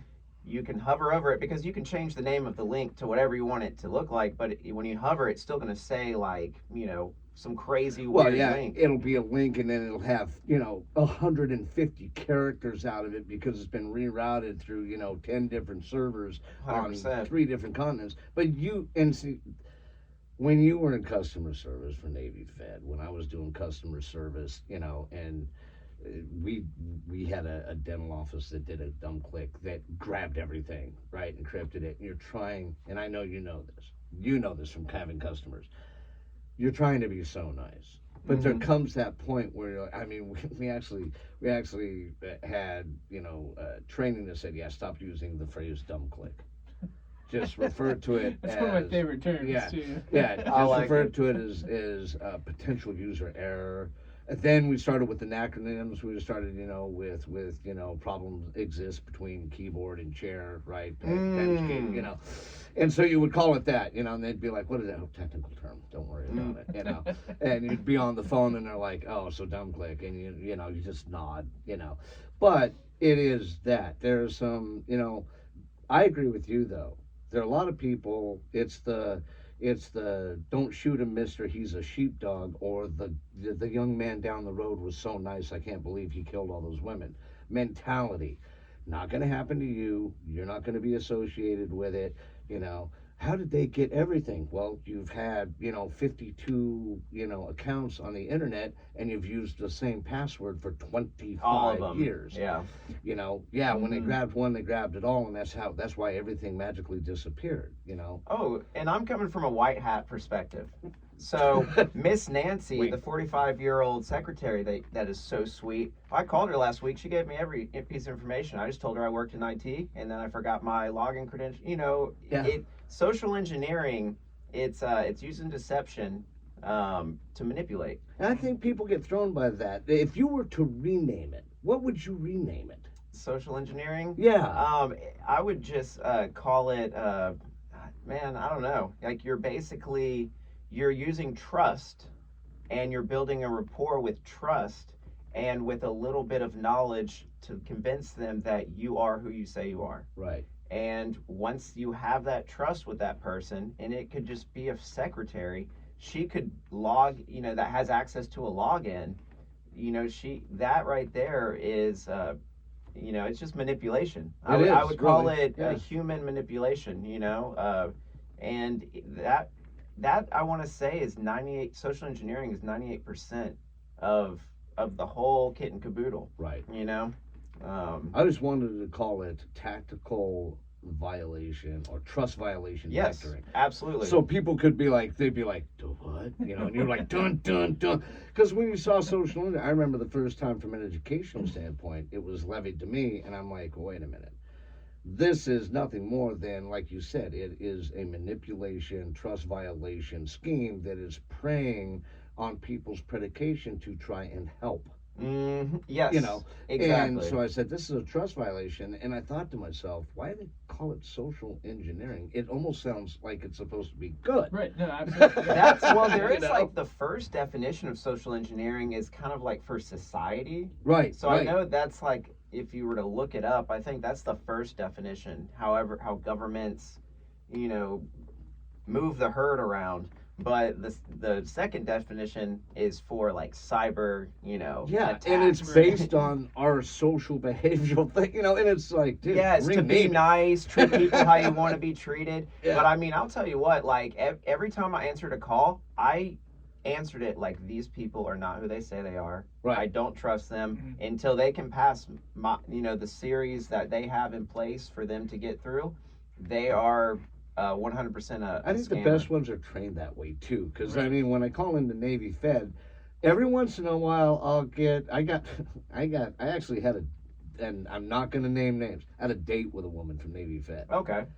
I picked her up while I was dialing into my account. She was my Navy Fed rep. No. Yes. Bad boy. I knew her name. Your voice is just beautiful. She actually, Would yeah. you like to go to the fish house? What do you wear? Yeah, she was. Oh no, we got to talking, and she had kids in the military. I had kids in the military, and so it was a chord. And naturally, being the white hat that I am, I immediately went down the wrong. I was like, let's see where I can take this, just to see.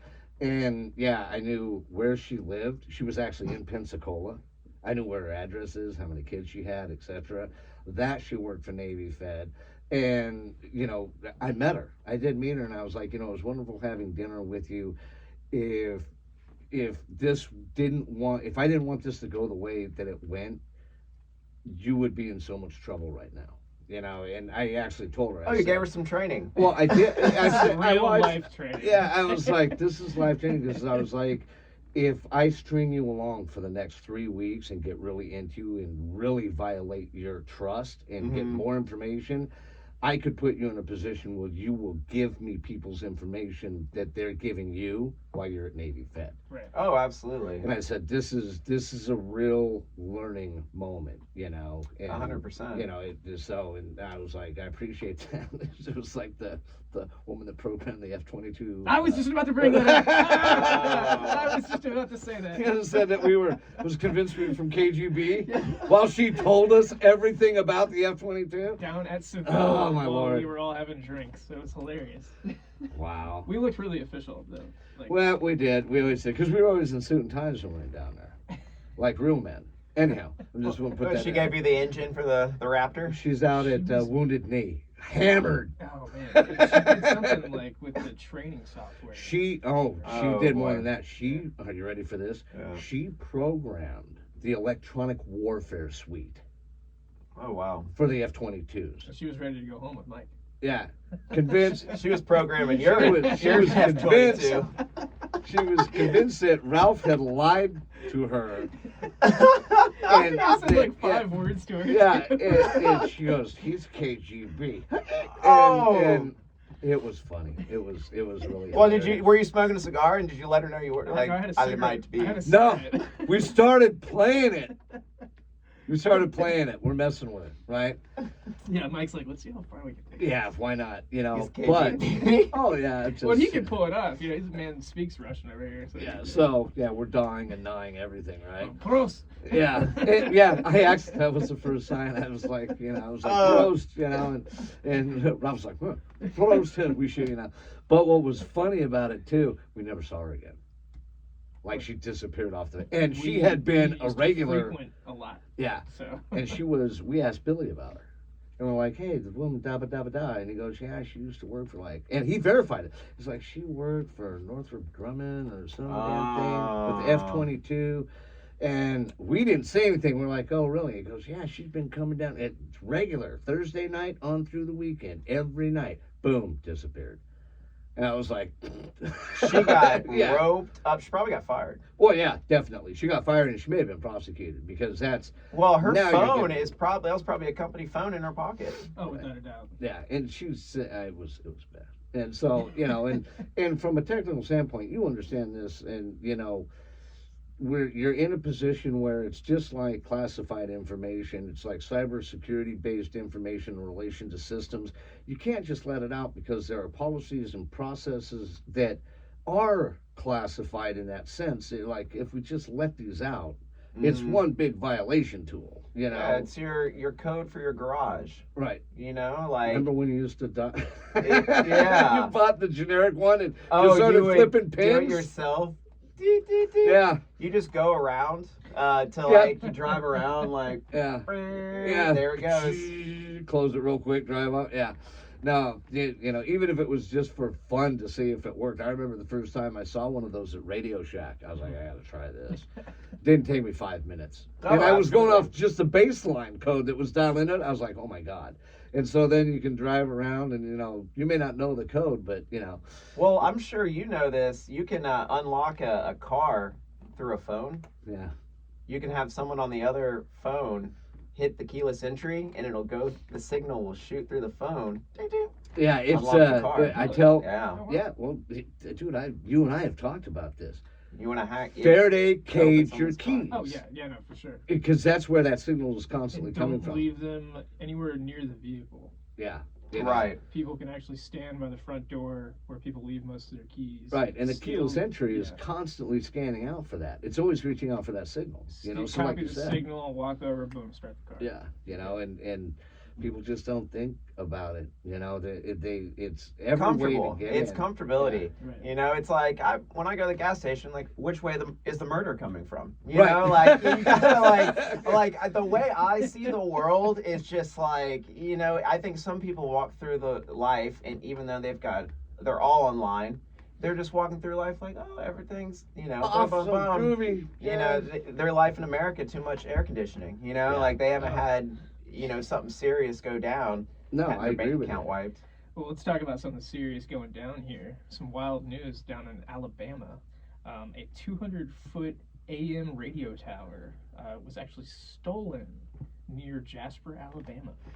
The WJLX has been forced to go silent because they are now missing their most valuable piece of equipment. How Wonder do you they took steal it it? down? Yeah, no, that's what I wanted to. Because Apparently, it's a real small town, and the yeah, but how do you take it down? A grinder, I guess. well, so it was held up by cables, and I think apparently someone just went Oh, up, cut so the it was a cable. mast aerial. Yeah. All right. Okay. I'm thinking aerial with the base. This was a mast aerial Yeah, where you no, cut no, the no, cables just and it had- will fall right. over. Okay. And then just drag her out of there. Well, or you cut it into pieces. And Yep. big Yeah, but legs. even then, you're right. Now you need a grinder. A Now grinder. you're making noise and light. Yeah. Well, apparently it was the groundskeeper that called the studio manager and was like, "Hey, what happened to Y'all move the tower? the tower?" I saw these weird lights in the sky last night. Yeah. Figured it might have something to do with that. Dude, the groundskeeper just like, Yeah. He's like, "Hey, man, isn't that part of like our bread and butter?" They abducted my dog last night too, and they took. Oh my God! It's a CO conspiracy. they're trying to transmit. And it's just like, They needed our aerial, so they're beaming back down. Well, to and us. what's crazy, That Timor hat on. they couldn't even tell if it had been cut or taken out in one solid piece. Dude, and if only that had happened. Like they're working with the bolt cutters, and the wire catches somebody when you cut it. Oh, And they've gone to dude. scrap yards locally, and even in the surrounding area trying to find it. No. No, yeah, Nowhere. it's just gone. Nowhere. Maybe. So there's actually reports of a similar case in Nigeria. See, but in Nigeria, I get it. Nothing's safe in what's the Nigeria. value I've of the been to tower? Nigeria. Did they Apparently, value it? Was it? to have a new one put up was like almost $200,000. Did they insure the old one? No, they didn't. No, they Where didn't. was No, the actually, insurance on that? They had no insurance on it. So it's like when it went down. Which is it funny was a- because you're thinking Alabama Tornadoes. Yes. Right. Yeah. this So place. Apparently, it was an older. I mean, it was an AM radio tower. still, Like, a probably, lot I of. don't think they were- 88.1. I rock it. I don't think they Yeah. were flush with cash. Maybe they needed to be dialing into to Deacon Walthrop's So they're having car washes now, trying to raise money for a new tower. Yeah, basically. They can't pay for a new tower outright right now, probably. Yeah, they shut down a whole radio. Well, they station. went through one series of solid fundraising with car washes, and then someone stole the money from them. So, Right.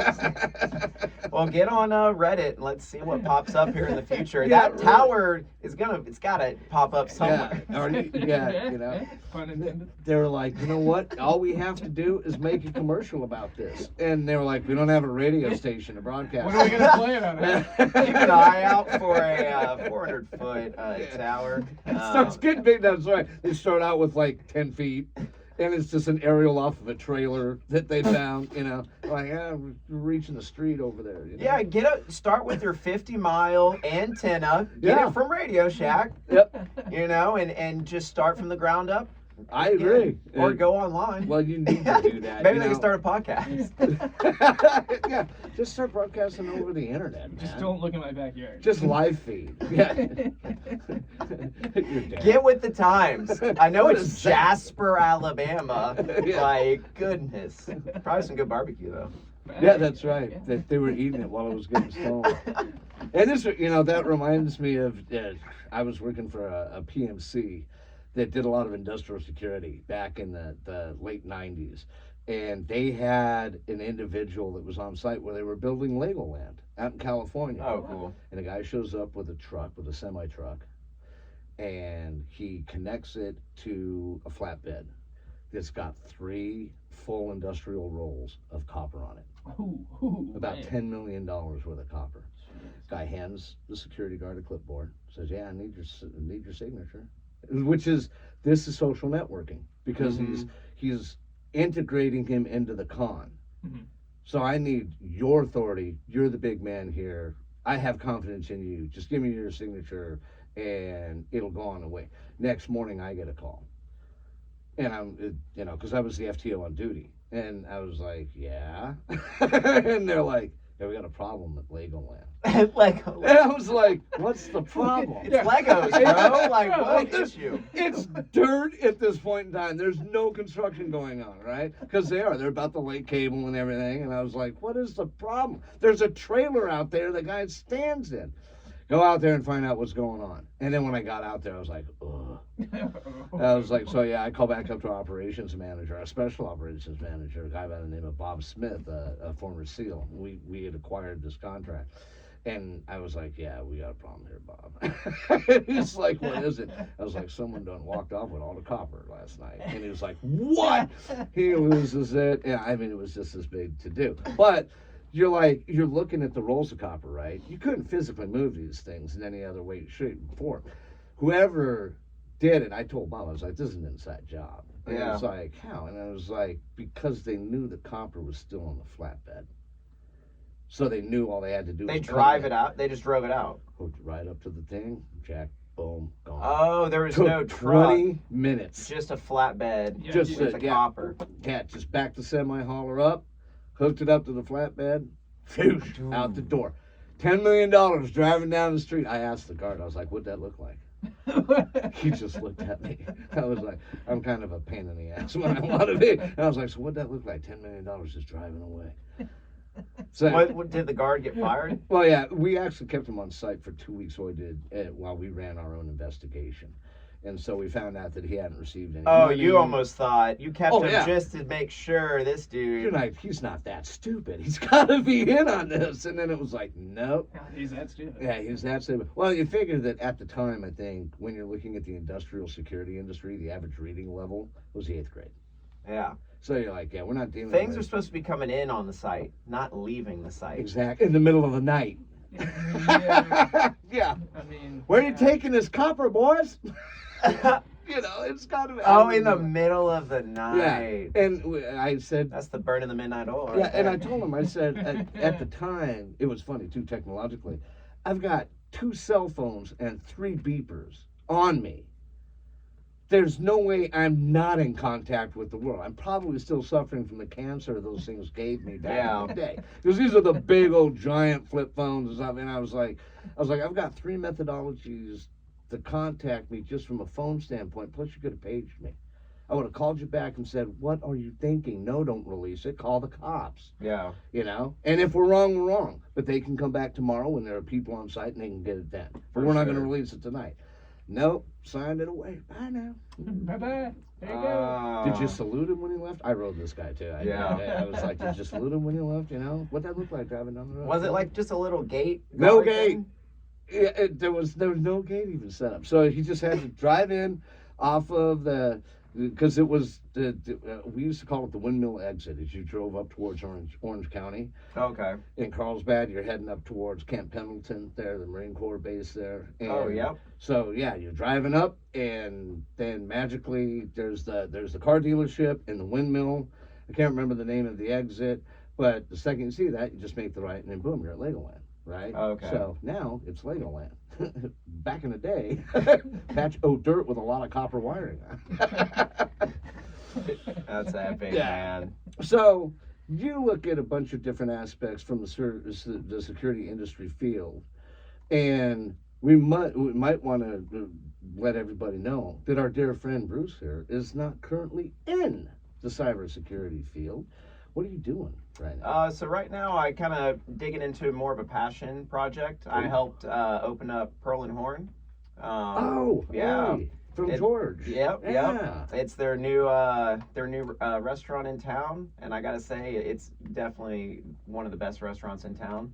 Our business has been insane since opening day all the way until now. It's just been breaking records, and it's good, man. It's What's the menu there? So George is from Georgia, the country. So he's kind of got that influence of like spices and things. Right. A lot of seafood. We've got a raw bar, Kamado oysters, a few different type of oysters. Really, really good. We've got whole bronzino fish specials. We'll do whole snappers, Wow. whole flounder. whole baked flounder. Really? Yeah. Awesome. Oh, dude, we're slinging the fish. And no, it's fun, man. I mean, my background as far as just growing up, I've always kind of had my hand delved in restaurant game and fine dining. Yeah, when I first met you, you were at the district. Exactly. Yeah. Exactly. So this right now, this has kind of been, it's just kind of worked out with everything while I'm still working on some certifications and finding my next thing to dig in as far as cyber-wise. This right here is just, it's definitely fulfilling the passion. Good. I like doing, being a part of openings. Yeah, there's something special about it. You're just, You're the OG team. you're the OG team, 100%. You're doing a lot of training people, because they're going to be gearing up come April for 7 days a week, just like George Bistro. What are they at right now? Right now, 5 days a week. Okay. Wednesday through Sunday, just dinner, and Just like like George's was originally. Yeah. Okay. exactly. Yep. And man, it's cool. It's almost like this is like Chef George's passion project. After George Bistro is just a rolling machine. It's That is no doubt. where Yeah. he can kind of step back because he's got his chefs over there taking care of business, and he can focus on this. Mhm. And this has been his passion project for a minute. It's in the old Alice's building Right. off of Yeah, Frankus. and that's what if we were looking at the building, we were like raised eyebrow. We're like, okay, Yeah. I guess. Yep. And he redid all of it on the inside. There's kind of two rooms, and both have their own kind of theme, and it's sexy. I haven't been in it. I've seen some pictures, but compared to what it was before, the man put in a lot of work to that place. 100%. Because it looks nothing like it did when it was. What was it before? Alice's. Yes. Okay. Yeah. Yep. Because I Was ate that there a with bar my or a wife. restaurant? It was a It restaurant. was like Okay. actually it was a Frank Patty's girlfriend's restaurant. Okay. Yeah. Okay. Yeah. Yep. And she's a lot younger than he is, or I don't know if he's still alive anymore. Anyways, yeah. Well, I Apparently don't think it didn't last. Wait, it Frank's didn't last. daughter? No, Or- it was his wife. Oh, okay. Okay. Or girlfriend. I'm sorry. She was a much younger girlfriend. I don't fair think enough. he's sleeping with the fishes though. Yeah. Yeah. Even if he's in that business. Yeah. No, 100%. It's no the restaurant history and culture in Pensacola is always just fun. And man, the reviews, are the Pensacola Foodie reviews. We've taken over Pensacola Foodies. The picture, the top banner is us. Oh, nice. Yeah. Outstanding. Yeah. We'll have to it's- go, yeah, have to it go check it gets- out. Yeah, we haven't. I haven't even Yeah. been in. And what's funny is we were talking about it because we kind of got we got two different sources of information, right? Mhm. And so we knew it was moving. We were like, hey, this is what they're doing, and this is before anybody was.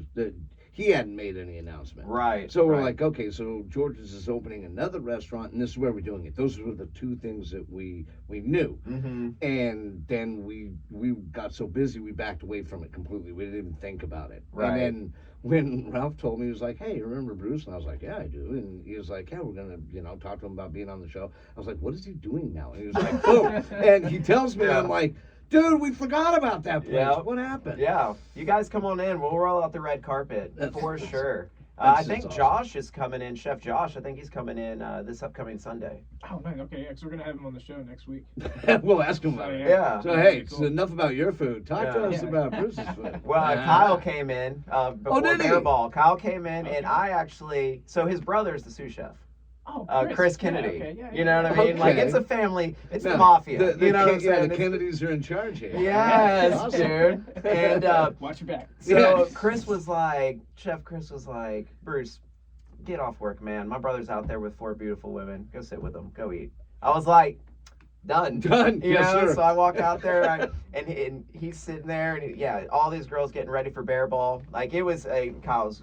Of course, yeah. Yeah. You may sit with me. You know? And so I ended up going to Bear Ball that night with them. But it was the first time actually since opening to be out in the dining room, ordering food, and just like, I was like, oh, I'm enjoying this so much. Atmosphere and right. Yeah, and everyone from the kitchen's kind of, Right. Bruce out What's there. Bruce? You know? What's Bruce used to do? He's One out of there. one of us. Well, Like, shoot, the last time you and I had dinner together, it was actually in Vegas with Kyle Oh, at Morton's?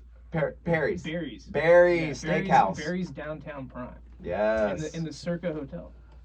That was a beautiful dinner. That was an amazing dinner. Lobster, steak. We spent like $1,200 in that dinner. Yes, sir. Yes, sir. Yes, Yes, sir. sir. Red Bobbins.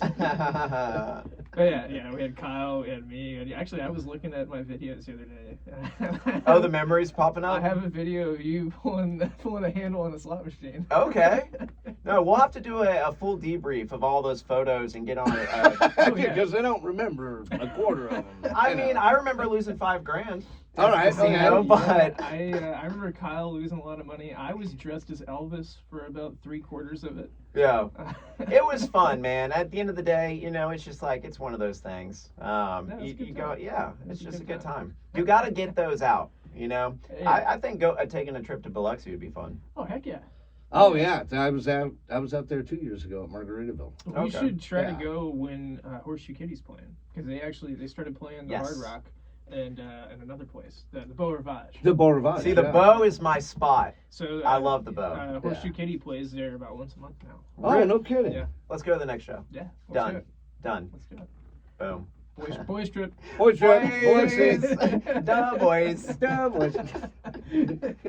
Boys. Hey, the boys say. We'll tell the boys to do it. The wolf pack, you know? Yeah. Come on, There was boys. one, and then there was many. Yeah. Live alone, die alone. Lone wolf. I'm a wolf pack of one. What? Nobody makes me bleed my own blood. Oh, man. So as you look to the greater scope of things, you know, as we keep moving on, and you know, you might actually get back into the cybersecurity industry. Oh, 100%. I definitely have to. I mean, my family invested a lot of money for Well, me to and go the to other school, thing and is- so they're waiting like, okay, when are you jumping back in? Well, the other thing that Ralph and I firmly believe in, I tell my son this because he's currently, my eldest is currently up at the NSA. And I'm like, dude, we need you there. You understand it, right? It's just not the job that you're doing for the country and everything else, but we, the kind of conservative element in this country, need people that are rational thinkers to be doing those jobs, because if you don't, we're going to have somebody else in there that isn't doing it the right Mhm. way. And so it kind of, especially in the cybersecurity industry as well, it was like, you know, when we were being attacked via Russia, they attacked our oil line right down here. Right. Pensacola, they attacked the PLCs associated with the meat, the meat company, shut them down. Oh, for a that's couple right. I weeks. forgot about that. Yeah, and when they did all of that, we knew who did it. We knew that it was Russia. We knew that it was state sponsored, and we knew that it was, all they were doing is it was a proof of concept to show us you're vulnerable. Right. We got you, and we need good people like you on that back end, because if we don't have you, we got, McFuddle Tits McKeyboard over here that, doesn't know the difference between a colon and a semicolon, and that individual is going to get us hurt. 100%. It's I need to get back to battle, because at the end of the day, we're already at World War III. It's just a cyber war. Cyber war. You know, we've been Right. at cyber war for quite some time. You know, before the pod started, I showed you the website that y'all are, the threat website y'all are Right. familiar with, and it's just, I mean, it's 24/7. People are shooting shots. Every country is attacking each other. And the thing that scares me is that without individuals trained as yourself, level-headed, etc., that's the thing that worries me. Like, apart from the physical attack, etc., the thing that worries me is that, like when Stuxnet occurs, and once Iran finds out, it's Israel, it's the United States, they pin it down. They have a hacking unit that's militarily based in Iran, and they're pretty damn good. They immediately attacked B of A, Mm-hmm. right? Which means they're good, not great, because they. Well, it's not an act of war Right. to cyber attack a country, Exactly. because it's not a Yeah. physical attack. Exactly, because we refuse to We generate showed it's legislation. okay. Yeah. And so we set the precedence with the first one, Right. and then it became open season. It's duck hunting season, and let's go. And so that Yeah. it's interesting. Well, and it turns out, which is crazy, when they find out that Iran, because I remember when it occurred, I wasn't in that industry yet. I was actually just going into that industry.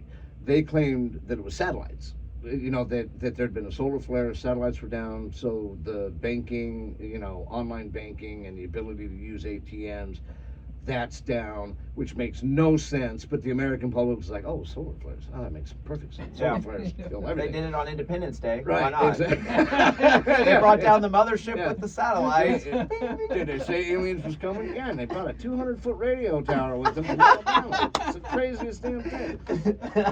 But what's funny is that everybody nodded their head and went, because it's that faith thing. They don't speak the language, Right. so they're like, "Oh yeah, you can, yeah."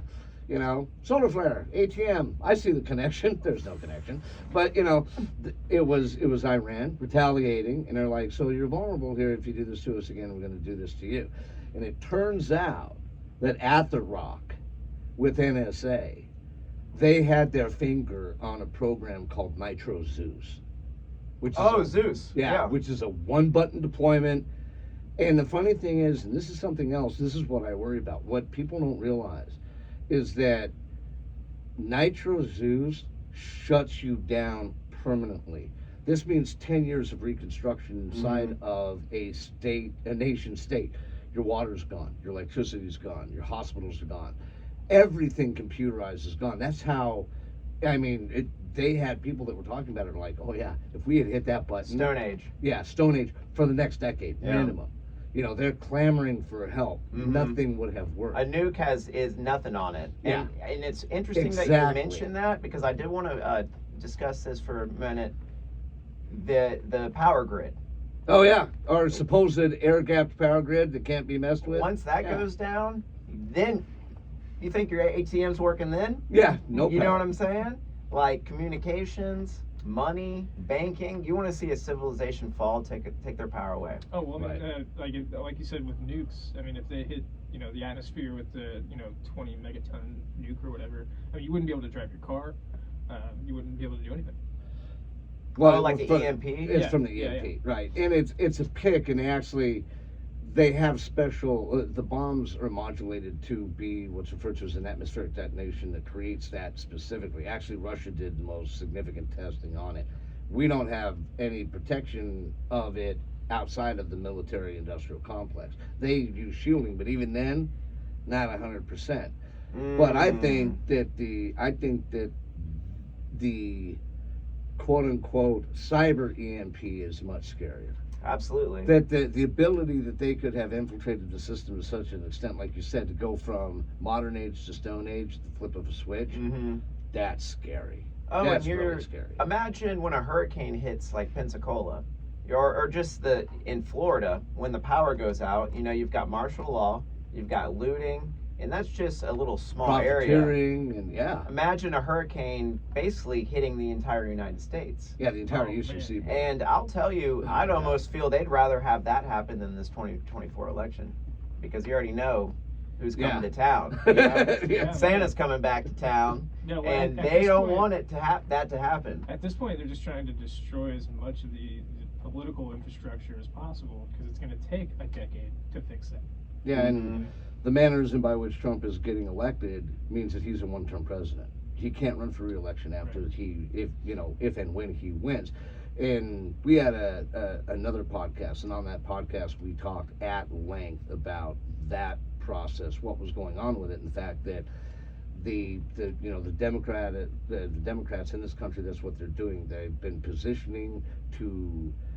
position legislation that actually can run the country without actually passing laws, because the next big conflict that comes up, which is right there on the precipice of, is going to happen right before the election.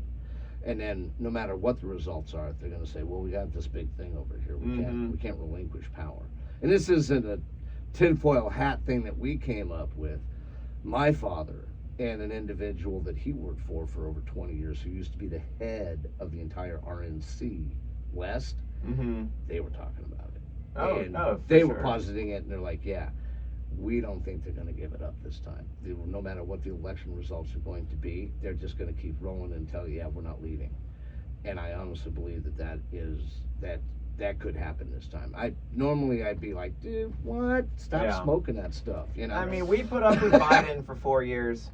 give us Daddy Trump back. You know what I'm saying? Well, we're not out of the woods yet. They just interviewed Kamala Harris the other day and asked her if she was ready to become president of the United States. And that was the second time that she's been. And because of our current president's cognitive decline. well, with everything that's happened too, because now they understand that affects everything. The investigation is run on the classified documentation, right? That's out and about. They come back and everybody's really upset that they don't indict, right? They don't initiate any of that process. And what you come to find out is that they don't think that Biden would survive a legitimate call about his mental capacity, that he wouldn't be fit for trial. Right. The second that call was made, that killed everything. They're talking about, I saw on the Fox headline this morning, it was, Biden is, further subjugated to problems because of Hunter and the business dealings. It's like, dude, we're not paying attention. Yeah. The Democrats played the perfect card last week. You can't indict this man because he is mentally incoherent. Send him to the farm. Right. And just get him off the TV. Yeah. Well, here's the deal, and I posited this out there, okay? Put a $5 bet down on the table today. Biden doesn't make it another month. Not that he's going to die or, get killed or anything ridiculous like that. There's going to be such a question about his mental competency that we see Kamala Harris moved up via the 25th Amendment, Right. or the 22nd Amendment, excuse me, into power. And now you've changed the entire dynamic, because then we're going to get double trouble, because we've got Kamala Harris that you're going to end up, she has to run anew. She can't run as an incumbent even if she takes the job. So that means basically it's open warfare. And what have we heard slowly creeping out? And I can't even believe this. It would be laughable if it wasn't so insulting. The DNC has started to push a name out there, slowly, quietly. Michelle. She'll save you. Michelle Obama. Oh, Coming to a town near he'll you. save you. And you know who's running that show. She's got arms bigger than LeBron James. Dude. Her shoulder, good night. You've seen that? Her hands. That jawline.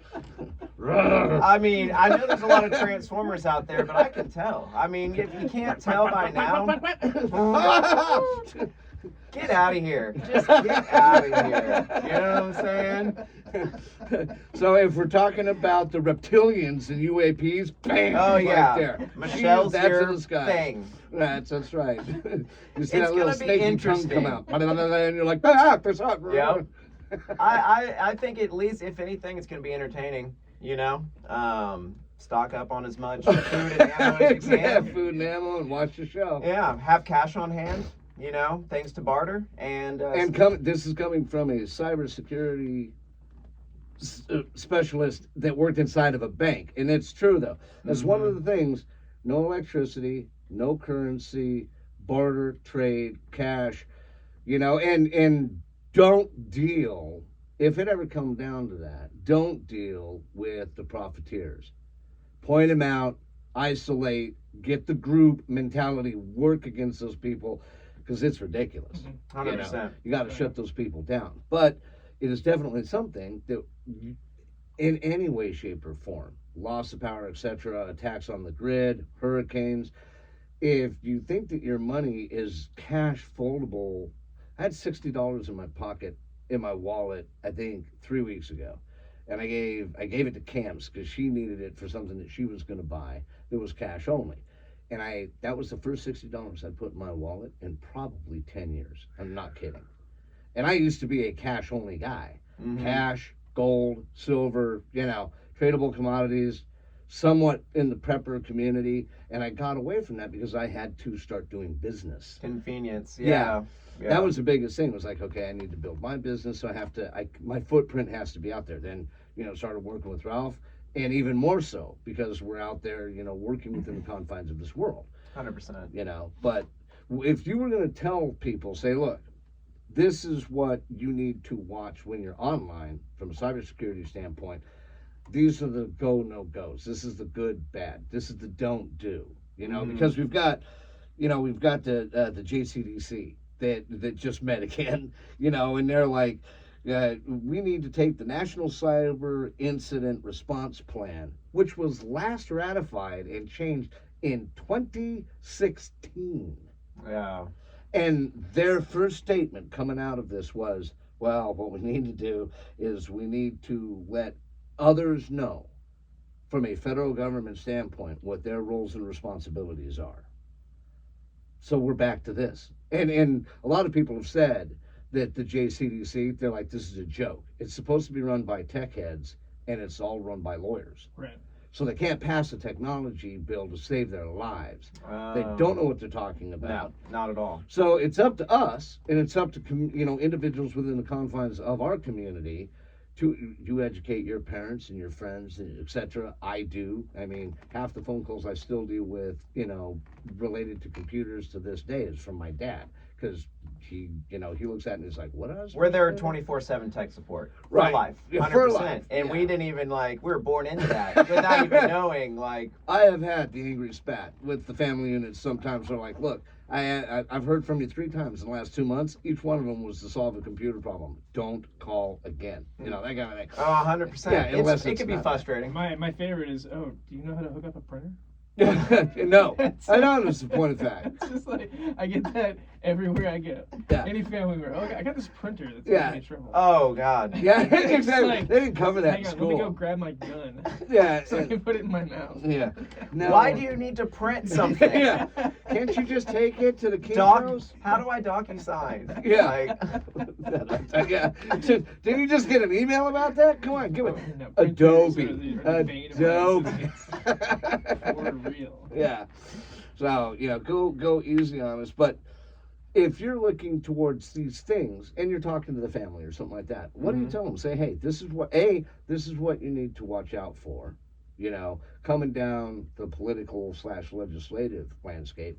And this is what you need to look out for when you're opening that email that I told you not to open and you're doing it anyways. This is what you don't click on once you get in there. Right. And kind of continue with the theme. It's preventable maintenance. Prepare for the worst. Expect the best. Prepare for the worst, kind of thing. And just being prepared. No matter what. And when it comes to just food for the family, make sure you have at least a year of perishable food, or non-perishable food. A water filtration system, a way to be able to make clean water. Because Michael Burry, who predicted the 2008 housing crisis, he's a very smart investor firm, smart guy. The only thing he invests in now is water. And that's Dr. Michael Murray, yeah. And Water will be the next gold. Well, the simple fact of the matter is the largest freshwater reserve, ladies and gentlemen, is in China.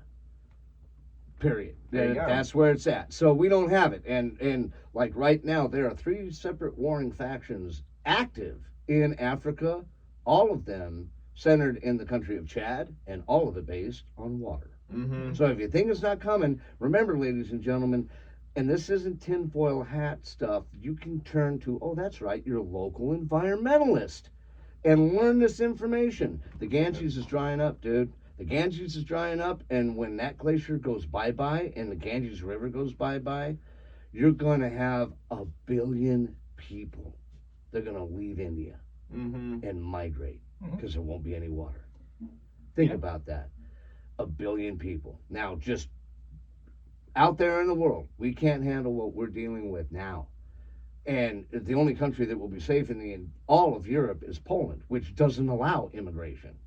Poland's border policy, go away. And there are a lot of people that are looking there, and this is the scary part, they're looking to either go with our system, which is anyone can walk in whenever the hell you want, we'll just bust you around the country and give you free credit cards. Right. Or you can be Poland and you're like, no one ever. Special circumstances to allow you into this country as a resident. Yeah, you got to lock the house down eventually. Yeah. You just can't leave the front door open. I Right. mean, that's just security 101. Everything goes back to leaving that front door open. That's right. Even the back door. And because... if you think those circumstances aren't there, like you were talking about, even from the standpoint of water, if you don't know about it, that's fine. If you don't want to read about it, that's fine. But understand that there are external, elements that are constantly putting pressure on everything else that we do. And even if it's in the ether and you don't know what it is, you're talking about UDA, right? And you're looking at, your orientate, observe, decide, and act. If you don't do that and continually kind of peek outside, you're missing the meta. You're missing the information. 100%. And the TV isn't going to tell you all that. No. All the TV is going to do is fear. But you have nothing to fear if you're prepared. No matter in what, with your health. Eat right. Eat an apple in the morning. Build your immune system up. You don't have to get stabbed every week with a new shot just because the TV told you to. Right. It's like, think for yourself. And just be prepared in all aspects of your life. Change your security password right now. Please, Change your password to everything. Stop having the same password for everything. Mm-hmm. Stop making it super simple. Don't even use words in your password. Long string theory. Yes. Exactly. Right. 100%. And just secure yourself. That means for your family and for your well-being. And most of all, if it doesn't feel right, don't do it. If you're looking at things online, 9 times out of 10, and you hear this when you're helping people, whether you're working at Navy Fed, whether you're doing what I do, whether you're within the confines of whatever cyber industry, you always hear the same thing. Everyone always says the same thing, and I believe them. They're like, I knew that. The minute I looked at that, I knew that was wrong. Intuition. And what's the old saying? It comes from actually the intelligence community. If there is any doubt, there is no doubt. Yeah. Yeah. Because there is no such thing as pure altruism. If when in doubt, throw it out. Yeah. That's a chef quote right there for you. Yeah. Is this still good? Yeah. If you're even questioning it, that's some bad beef there, baby. 86 that bad boy. Boy, how many times did I need that rule on my refrigerator at home when I'm like, how cold? I've done that where you're like, it could have gone bad, but I keep my refrigerator colder than other people. Yeah. And you make, and it's like, no. This no, you sandwich don't. meat that's kind of Yeah. slimy, but it's midnight. I'm really hungry. Pop it open, you're like, yeah. So, what are the hours again down there? So 4 o'clock to 9, Wednesday and Thursday. Friday is 4 o'clock to 10 p.m. Friday and Saturday. And then Sunday is 4 to 9. So Okay. come on down. We'll take care of you. And it's really Whereabout is the restaurant located? So it's on Barrancas. Barrancas. Let's see, where Fisherman's Corner. What's the building right in front of it or right next to it? Oh, there's a. It's the brewery right across the street. Well, Is it it's that. It's a Alga. It used to be no. That's in East Hill. It's like a post 92. It's a church right in front of Fish. Oh, it's a Where people have events and concerts and things. right there off of Main Street. But basically, I want to say it's right next to where Fisherman's Corner used to be. Fisherman's Corner closed down, and it's the old Alice's building on Barrancas. Okay. But you can Google Maps Pearl and Horn. Google Map Pearl and Horn, and it's right there when you turn onto Barrancas. Right downtown, kind of by the country club, before the country club. Go down and get your eats on. Yes, eat like a king. Yes. Get you some oysters. Make a reservation. Absolutely. So is there anything special going on down there next week, next couple of weeks? I know we got Fat So Tuesday and Valentine's Tuesday, Day is gonna be a big Tomorrow. one. Yeah. Yeah, we're gearing up. Like it's gonna be like a Saturday night. I'm doing Palentine's Day. Oh, Yeah. what's that? That's why I just don't have a Valentine's. Oh, you know what? You just made a word up. You gotta get the girlfriend after the holidays, after Christmas, after Oh Valentine's. no, I dumped her like a month ago. So it's just like It's I good. preempted for the holidays. So just save money, baby. You Yeah, have to don't- here and there, and then you can always get back with her if you really want to. You just skipped the. Yeah, I'm not saying anything. Yeah, no comment. I've got my perfect. I'm dialed in. So yeah. Dating's dating. I think people need to understand is like you have to date. Just because you're dating someone doesn't mean you have to stay with them forever. Right. It's like we're dating. Like sorry, it didn't work out. I have a 90-day policy. We're testing the waters. When have you seen me date someone more than 3 months? Very good question. Yeah, it's a 90-day. It's High a school, no-fault absolutely. state. High It's a no fault divorce state. It's California. We're back to California. Oh, And if you shoot. believe that, Bruce has got a radio tower to sell you. Yeah. I just got the top piece. Okay? It's a section Yeah. of it, With the little satellite. Yeah, but that is a good point. We need to remind all of our listeners. Look, man, if you haven't made a reservation for Valentine's Day, Or Valentine's. I wouldn't even bother. True. Really, I really wouldn't. Maybe set it up for afterwards, maybe the weekend. Say, hey, 'cause- babe, let's do Friday. Yeah, let's do Friday or Switch it. Saturday. It's just so busy. Yep. Yeah, in this 100%. instant, get your lie on because it's nothing out there, dude. Yeah, it's probably booked up, Yeah. you know? So you'll probably be lucky on the back end of Friday or Saturday because all of the fools who forgot, they'll be like, yeah, Friday, Saturday, make it happen. I'll make it special. I'll You make know? it special, Yeah, yeah. that's Just right. put some roses, leading to the bedroom and just put it down, Yeah. you know? Yeah, dude. Need Give her a massage. nothing and- but you in a bow and a bottle of Chablis, maybe some massage oil. Yeah. You screwed up. Take one for the team. Buy a bottle of Whispering Angel. It's a rosé. They call it the panty dropper. All right. So, do we have anything else going on with any of our other customers other than Oh. Fat Tuesday, Valentine's Day? I think that's enough. No, I think that's plenty, to be honest with you. Yeah, that's a lot. We're just trucking along. We're working on some projects that we'll bring to light here in the next few weeks. We're chugging along with Oakley's. I think we have found her a chef.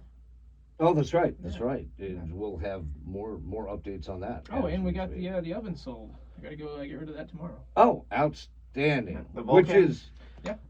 which is proof that you can actually you can make a mistake as someone building a restaurant, and if you have good people around you, you can make corrective action and come back from it.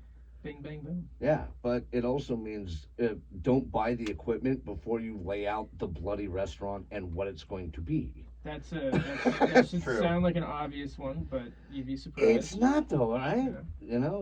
It's not. It's crazy. People out there making those kind of weird decisions. So. But no, I think Happy Fat Tuesday. Yep, because it is in fact Tuesday. Yeah. That's right. It is Fat Tuesday to do. So get your party on today, midweek or early part of the week. Yeah, just suffer for the rest of the week. That's what we do. That's how we go about doing it. That's how we roll now. Get ready to spend a lot of money for Valentine's if you're one of do those your guys, Valentine's Day. Yeah, just grin it. Corporate holiday. And save your remember, money. It's not about her. It's about showing up the last yuts. That's what it's all about. It's a male competition now. You're dropping it down on the floor, unzipping the fly and saying, all right, what'd you get? What'd you get her? And if you want to fail, by the wayside, it's what you do. It's how we count coup. It's a very American Indian thing now. Oh, well, I will say last thing, use your credit card because all the liabilities in the bank. Don't Thank use your you. debit card. Right. and That's coming from a banking individual. yeah, a banking industry specialist, Yeah. cybersecurity specialist. It's way harder and it takes a lot more time to get your money back on purchases that you didn't authorize on your debit card. If you got a Right. credit card, no liability, boom, instant, done. Yeah, that's what the rates are there for. You're paying for that service, Yes. basically. Where you're like, Yeah, like I a don't little have to deal insurance with it. thing. Yeah, it is. Certainly. And that's what insurance is for. Every time I've had to use insurance, it's like that, and I don't like doing it. But it's like people will remind me, dude, that's what you're paying for. True. That's the whole thing. I mean, hell, I even had to sue my own insurance company after a car accident for the settlement. But the attorney I had was like, they're going to turn around and get 10 times more. Oh, that's when you they sue. get. That's a big settlement Yeah. there. If you're at the point where you're suing them. Yeah, so that's what the service is there for. And I agree with you. I've heard it so many times, from a security standpoint, don't use, cash is one thing. Debit cards is completely different. If you want liability, potential liability, use your debit card. If you want to save 100%. yourself from that noise, go down and get your green card from Navy Fed. Mm-hmm. Put it on the card. Yeah, that's right. You hit it on the pod. So we have had a wonderful time today. It's been a pleasure having you on. Yeah. Definitively, Thank you Bruce. for having me. We'd love to have you again. Absolutely. We can talk. This restaurants, other things. Yeah, Oh, see where definitely. you move on to after. Yeah, we got to finish keep your up certs. to Yeah, date with you. yeah. you know? No, I'll keep you guys in the loop. Oh, definitely. Big things coming Yeah. for all of us. Big things, Brucey. Good, bad, or indifferent as you may be to them. Yes. We got big things coming. I am Mike Fisher, and this is Business Time with RL Technologies being presented and via Chef's Abacus. Again, you can find us at www.rltechfl.com. You can email us at info@rltechfl.com. Facebook page is facebook.com/RL Technologies 180. Remember to share, remember to like, remember to distribute the gospel of Deacon Bruce. Pastor Bruce. Pastor Bruce. I like Deacon. I'm sorry. I'm old school like that. I like Deacon. Deacon meant you were actually battling evil at any moment in time. You know, Pastor. Knights Templar. Yeah, exactly. You know, but if you're a deacon, All right, Deacon Bruce. I'll take it. I'm changing my Instagram right now. That's good. I want to see a picture from the series, the AMC series Preacher, up there. 'Cause you gotta look like the guy too. Oh shit. So yeah, just right there. You know, Preacher, Perfect. Deacon Bruce. So, but I am here with Ralph Lawrence and Bruce Langford. Thank you so much for joining us, and as always, enjoy your business time. Yeah, we'll see you guys next week.